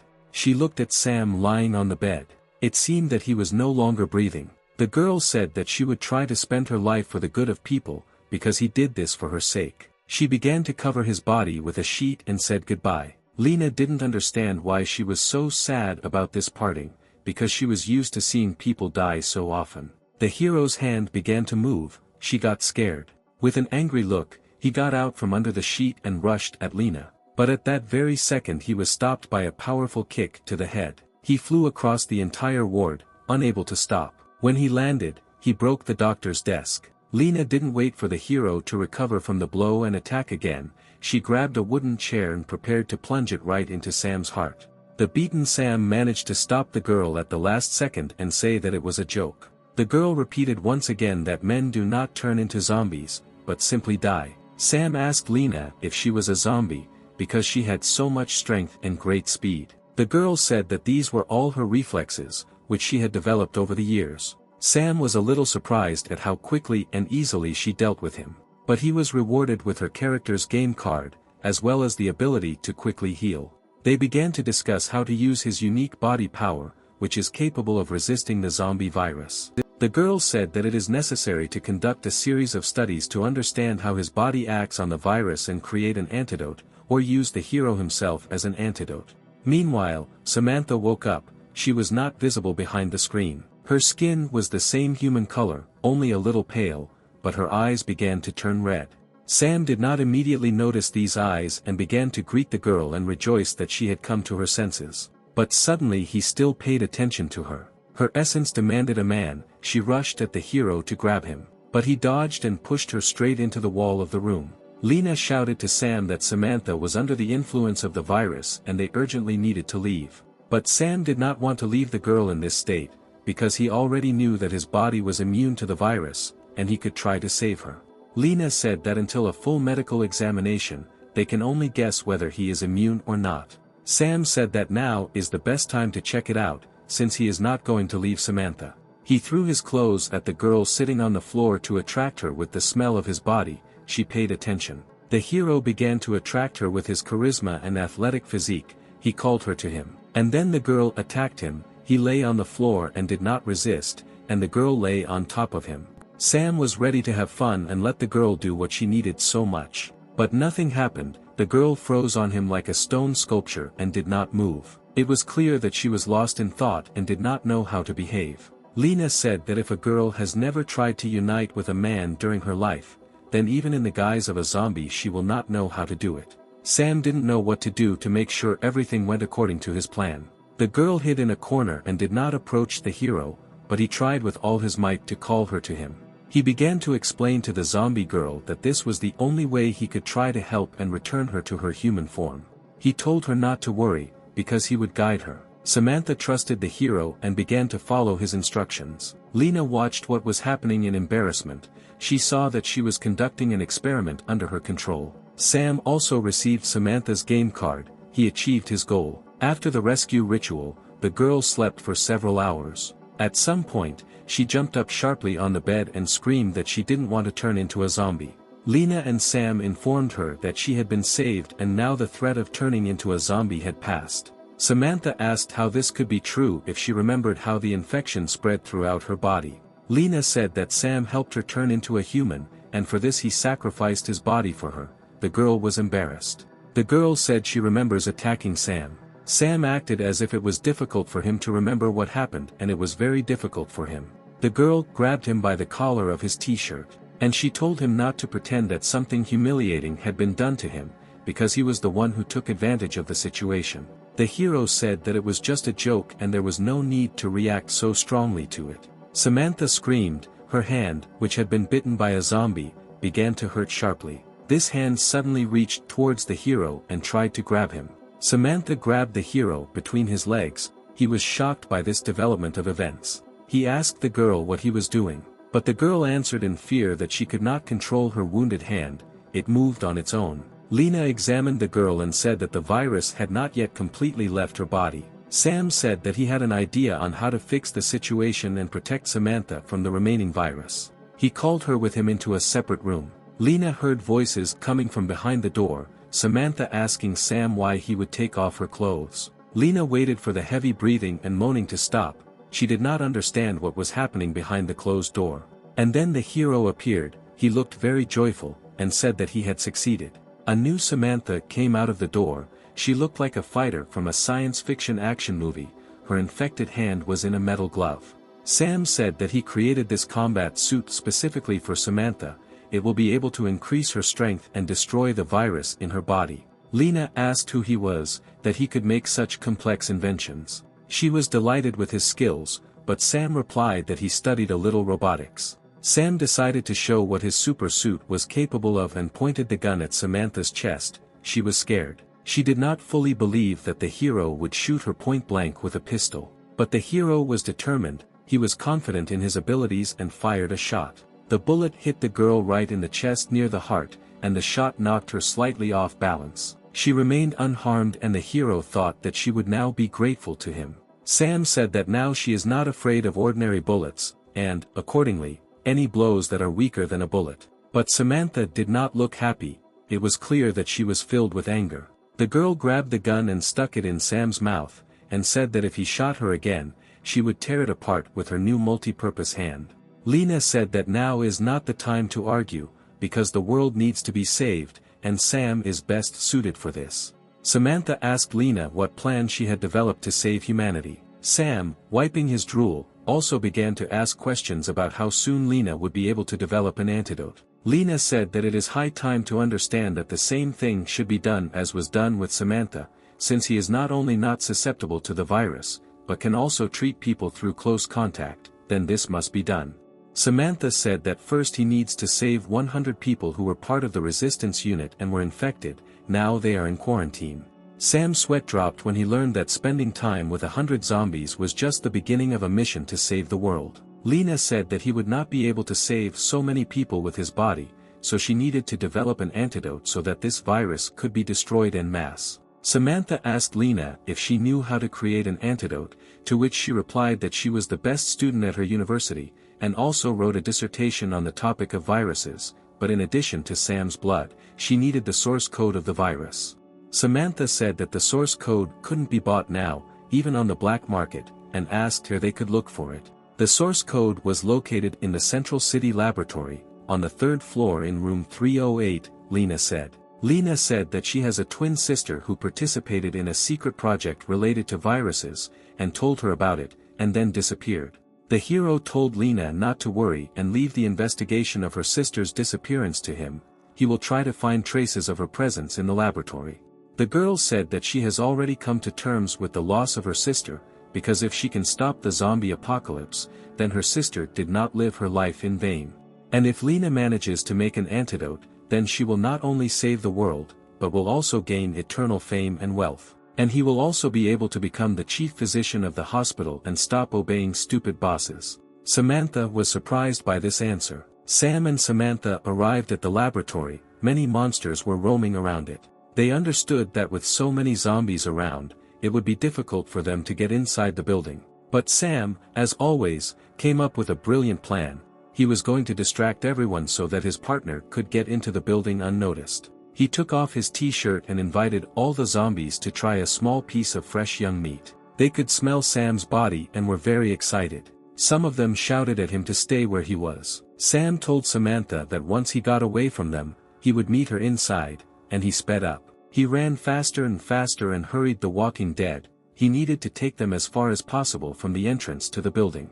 When the zombies were distracted, Samantha ran as fast as she could towards the laboratory. She understood that Sam was now risking his life to save humanity and she could not let him down. Sam, meanwhile, led several dozen zombie girls behind him. He decided to get on the bus so that the girls would follow him. When the last zombie entered the bus, Sam closed the doors, asking everyone to fasten their seat belts and hold on to the handrails. Samantha watched this picture from the side and waited for him to free himself and join her. Sam knew that he needed to neutralize the zombies and save them if possible. Samantha watched the bus rock from side to side. The girls tried to climb out of the windows and asked for help. After a while, each of the girls stood and tried to breathe air. Sam did a good job. But Sam decided that once was not enough, because they still had not begun to turn back into people. Soon Sam left with a feeling of accomplishment. He felt a little hot because he had saved so many girls in a row. Samantha met him as he got off the bus, but he was surprised why she didn't take advantage of the time he'd bought especially for her. She replied that she could not get in because the doors were bulletproof. This once again confirmed for Sam that they were on the right track, because who would put such protection on an ordinary laboratory? He said it was worth trying out the equipment he made for Samantha. She replied that she did not yet know how to use the new metal hand. The hero said that she is directly connected to the brain, and if she imagines a weapon in her thoughts, her hand will turn into this weapon. The girl said that if this was such a joke, she would kill him. She began to concentrate on laser weapons, which were capable of opening a thick metal door like a tin can. The hand obeyed her. She felt how it was being rebuilt. and just minutes later the door was almost opened by a laser beam of light. Samantha was delighted with what she could do with her new hand. But Sam said now is not the time to be surprised, because they are in danger. And indeed, the laboratory was filled with monsters, but they were a little different from those on the bus. Samantha said that these are stalker-level zombies, since they have been converted for a long time, and now they only want to kill, and they also have enormous power. Sam asked how many levels of zombies there were. The girls said that the most important division is between those who can still be saved, who have turned recently, and those who have already lost their minds. These zombies no longer hunt for the entire body of men, they only need their brains, and the one killed will not die in pleasure. Sam said that this was very good, and he would not be ashamed that he did not even try to save these. Samantha asked to underestimate the guy of these high-level monsters, they can cause a lot of trouble. Sam pulled out 2 huge pistols from the sacred stone, which have an unlimited number of cartridges and incredible killing power. He warned the monsters for the last time that he would shoot if they attacked him. But judging by the girls' growls, they did not hear him or did not understand him. And then Sam showed his skills in shooting a pistol and began hitting zombies with shots to the head. Thanks to his skills, Sam never missed and every shot hit the target. The girl understood that the weapon in the hero's hands was a non-standard pistol, otherwise the bullets would have bounced off the zombies like they were off a wall. While the girl was watching, they began to walk around her from behind. The zombie tried to use his long tongue to kill Samantha, but she already knew how to use her new arm and imagined a new weapon in her mind. A sharp double-sided huge blade was preparing to meet the attacker. With a striking blow, Samantha overtook the enemy, only once was enough. The attacker's body scattered in different directions, as did the blood that filled the entire space around. Samantha strikingly struck a winning pose. It was disgusting to feel dirty blood on my body. The hero said that the suit has a cleaning function and she can try it. The girl was again surprised by such technologies, she liked her costume more and more. Mechanical arms with brushes emerged from the suit and began cleaning. Sam said that these brushes could clean even the most hidden corners of her body and suit. The girl was embarrassed, she felt the cleaning work. Sam asked if she liked feeling such soft and gentle brushes on her body. The girl was embarrassed, she had just experienced a surge of pleasure on the battlefield. Suddenly the ground began to shake underfoot, the building swayed from side to side. Something huge began to break out of the ground, the heroes began to worry about whether they could get out of this building alive. A huge, fat, purple monster of terrible size came out. Samantha said that there was no point in engaging in battle with this monster, because their strengths were unequal. She suggested that they go in different directions and meet in room 308 after escaping. Sam did not come up with a better plan, but simply began to run away, wishing his partner good luck. But since the monster was also a female zombie, she began to catch up with the hero, because only men attracted her. She ran very fast and the word man was heard in her growl. A new rescue plan could not be born in Sam's head out of fear, he simply ran as fast as he could. The monster was getting closer and closer with every second, the chances of escaping were disappearing before our eyes. A huge force leap smashed the floor to pieces. Due to the resulting chaos, the monster could not see where Sam had disappeared. Sam ran into some room and hid. He was very tired and understood that if he had not hidden, he would have been crushed like a cake. His gaze fell on the huge incubators, perhaps someone was being raised in them. He began to look more closely at the incubators, trying to see what kind of animals were growing there. He was amazed that small children were being raised in the incubator. He didn't understand how they survived, because the zombie apocalypse had begun quite a long time ago. He came closer, wondering if he had found a holy place. But the child opened his eyes and turned his head towards the hero. And now he had already broken the glass and jumped straight at Sam. It happened very quickly and the hero did not have time to jump away, the little zombie bit his hand. Before Sam had time to come to his senses, he heard the crash of other incubators and the glass shattered. And new little zombies crawled towards him, they wanted to play. Sam didn't know what to do right, they are children, but zombies, whether to kill or save, and whether it is even possible to save them. Sam decided to call a friend because he didn't know how to deal with children and he needed help. And then she appeared, a beautiful girl. Irina appeared in front of the hero and was a little dumbfounded by such a sudden movement in space. She asked what help her beloved friend needed. Sam said that he would explain the whole situation to her later, but now he needs to deal with small children and laughed at the end. Irina said that she felt black energy from them, and they were no longer children, but terrible monsters. The girl began to use a spell to split black energy. The room was illuminated with light. The monsters began to dissolve in the sacred light, and children's crying was heard. Sam said he was very glad to see her, thanked her for her help and asked what she was wearing. The girl said that she was in the store and was choosing an outfit for herself, so that when he returned she would give him herself in this outfit, but suddenly she was called into this world. Sam said that he liked her gift and could accept it in advance, that is, right now. The girl asked if he had time now, because they were saving the world from evil. Suddenly, Sam's recently bitten hand suddenly began to hurt. Irina asked what was happening to him and how to help him. Sam said that he was probably infected with an infection that one of the little zombies gave him through a bite. Irina said that it was necessary to suck the poison out of his body to stop the spread of infection. Sam asked why suck out the poison if she knows many spells to neutralize the poison in the body. But the girl had already grabbed his hand and began to suck the poison out of the wound. Sam asked if it would harm her own body, since she could get infected too. The girl said that her body is immune to most poisons and toxins around the world. She looked into his eyes and suddenly her expression changed. Irina said that the wound on her hand was too small and that the poison needed to be sucked out from a more effective place. Sam didn't understand whether he and his charisma were to blame for what the girl had just proposed to do. Irina told the hero not to worry, she would be able to block the spread of the poison and save him. Sam was pleased to feel the poison leaving his body. The girl asked him to be careful next time and not expose himself to the bites of these creatures. Maggie and Siri stood and discussed the fact that Irina had disappeared and had been gone for a long time. They realized that Sam had called her and were jealous. Maggie asked Siri why he didn't call her, what happened the last time between them. The princess said that there was nothing wrong, she was just helping him solve a few problems. And then the younger sister burst into tears. She was upset that the hero did not call her, but Maggie said not to be upset, because she had never been called, unlike them. And then Irina appeared, sweat flowed from her forehead and she felt short of breath. Siri asked what they were doing with the hero.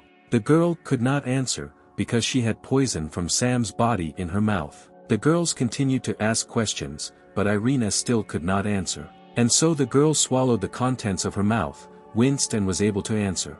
The poison stuck a little in my throat and I had to swallow a lot of liquid. Maggie approached Irina and smelled her breath. She licked her lips and remembered how she had already tasted this poison stored in the hero's body. The zombies continued to wander around the laboratory in search of the hero. He felt much better, his arm no longer bothered him, and the release of the poison really helped. The zombies ran towards the hero to grab him. They surrounded and prepared to eat the brain. But suddenly they were torn apart by an incredible force. Sam felt a surge of strength throughout his body and most of all in his recently wounded arm. Sam thought that he shouldn't have thought about how to get rid of the poison earlier, especially since it was connected with his main game skill of charisma. Next, Sam saw a gaming artifact in the form of a stone on the floor. Apparently it was very expensive and emitted a lot of magical energy, which is of little use to him in this game world. He decided to exchange the artifact for something more useful for this mission. Meanwhile, Samantha continued to run away from the hordes of zombies chasing her.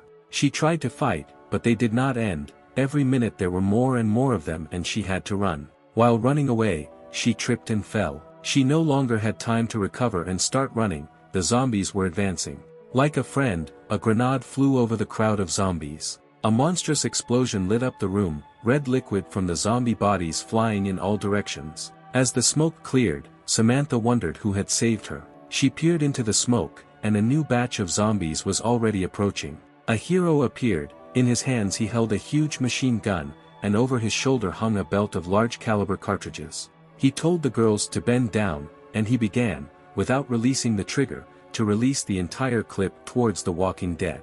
Several hundred bullets were fired towards the zombies, the machine gun cooled down and the haze dissipated.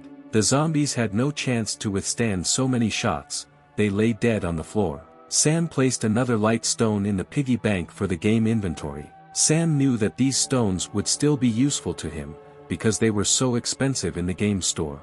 Samantha asked where he got the machine gun, since he did not carry it with him from the shelter. Sam said that he found it in the laboratory on the floor above. The girl noted that if there is such a weapon, then not everything is so simple with this building and the experiments that were carried out here. Sam said that the owners of this complex clearly knew that their experiment was not so safe, so they had a weapons warehouse. The girl asked if Sam wanted to say that the zombie apocalypse was not an accident, and it was all planned in advance. The hero replied that he could not say this for sure, but they were already near room 308 and now they would be able to find answers to their questions. So they approached the desired room and prepared to enter. Samantha said she would cover for him, but he still had to be careful. The door was not closed, and Sam pulled the handle, the door opened.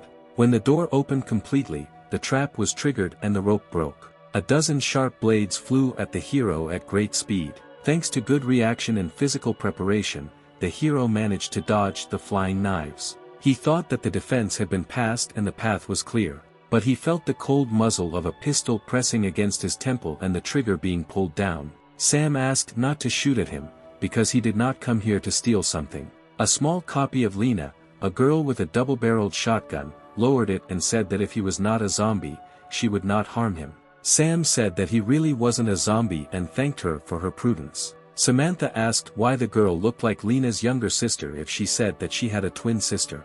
The girl asked if they really knew her sister Lena. Sam heard from Lena that her sister was dead, and so he decided that it was a small zombie, like he saw in the incubator, only a little older. The sister did not like how the hero decided to test her humanity. She told Sam that if he didn't stop, her gun would help clear his head somewhere outside his head. Sam began to say that they got here on a tip from her sister, who told about the source code that was needed for the antidote. The sister said in disappointment that Lena only wanted information, not to save her sister. The girl said that her name is Inga, and she has long been holding the defense of this room from a zombie attack. Samantha told Inga that her sister Lena was sure that the girl was dead. Inga said that her sister does not think that she is dead, but wishes it. Sam asked why Inga is so small if she should look exactly like Lena. Inga said that it was due to an incorrectly prepared antidote, it reduced her body in size and made her look like this. Sam drew attention to Inga's chest and asked if she thought that some parts of her body still remained as adults. She replied that her breasts also became 3 times smaller than they were. Sam was shocked by this information. He imagined what she looked like before her body was shrunk, and he began to drool. But Samantha quickly brought him to his senses with a blow to the head from a mechanical hand. Inga said that from childhood she surpassed her sister in everything, studies, relationships, career. She said that if Sam helped her, then she would allow him to enjoy her body not only in his dreams. Sam said she didn't think well of him and he was going to help her not because she offered him her body in return. Samantha didn't know what to say to this, because she had already studied the hero and knew that Inga's proposal was a hit on target. Sam said that he could not refuse the girl and asked how he could help her. She replied that her goal should be his goal too, because the antidote would restore her to her former appearance and he would be pleased. Samantha asked how Inga plans to make the antidote and what it will take. She replied that to create it she needed her mother's zombie genes, which she didn't have last time. She said that there were 3 very first experimental subjects in whose bodies the infection was placed, they became the first zombies. Sam asked her the 3 were now and what to do. Inga said that all the necessary information is stored on the computer, but it is under a password, and if you enter the wrong password again, the computer will self-destruct. Sam asked what password options there might be and where to look for answers. The password for the computer is Lena's birthday, but for some reason Inga does not remember this date. Samantha asks how the password associated with Lena ended up on this computer. The password was set by Lena's father, who was one of the creators of the project. He said about the password a moment before he died from an infection that he himself created. Sam asked how she could not know this date, because it was impossible. The girl said that a long time ago she decided to forget everything that once connected them, because she always tried to offend her as a child. The hero asked why she had not yet gone to her sister and asked her date of birth, if this is so important for humanity, or because of childhood grievances, she decided to die and kill everyone. The girl said that she could not go out all this time, because in addition to the zombies, there was a Class B zombie walking around the building, who would crush them all and not even wince. Sam said that he wants to make explosives, but he needs materials for this. Inga said that there were explosives, but in order to destroy the zombies of rank B, they needed to be detonated at close range. Sam said that he was a man and could attract her as close as possible. A huge zombie was wandering around the building, carrying in his hand the corpse of a young, recently turned zombie. Sam began to call her to him. She heard a man's voice and became interested. He called upon her using the charisma skill so that she would lose her head, literally and figuratively, as quickly as possible. The huge monster rushed toward Sam, but he did not move. The zombie grabbed the hero tightly with both hands, but something went wrong. It turned out that it was a shadow clone created using magic. This clone contained a huge explosive charge inside. There was an explosion, fire and blood scattered in different directions. And another magical artifact from the collection of the most expensive ones fell out of the monster. Sam took it and was glad that his plan worked exactly as intended. The girls discussed the hero, saying that despite the fact that he is full of secrets, he can be trusted, he is a good person. The heroes got into the car and headed to Lena, who was waiting for them in her hospital. When they returned, they said that they had good news for her. Samantha asked Sam to be quiet, as she noticed that Lena was resting. Lena was indeed sleeping on the sofa in her office. She was not wearing a robe, and her skirt was hiked up so that her pink underwear was visible. Sam said that they need to wake her up quickly and ask her date of birth, because it is very important. Inga said that she can endure this until the morning, because she is also tired and is not going to look for an antidote today. Very strange sisters, Samantha thought. Meanwhile, Sam again felt pain in his arm. Sam said it was the virus getting the better of him again. Samantha asked what should be done to help him. Sam said that he knows one way that has already helped him, but for this he needs to find several recently turned zombies so that he can get closer to them. The girl said that he destroyed all the zombies in this building, and now they will not find zombies. Sam asked Samantha to help him, but she replied that her battle suit would not allow her to do so. Sam replied that this suit has everything covered, for situations when she needs to go to the toilet, or for such an emergency as now.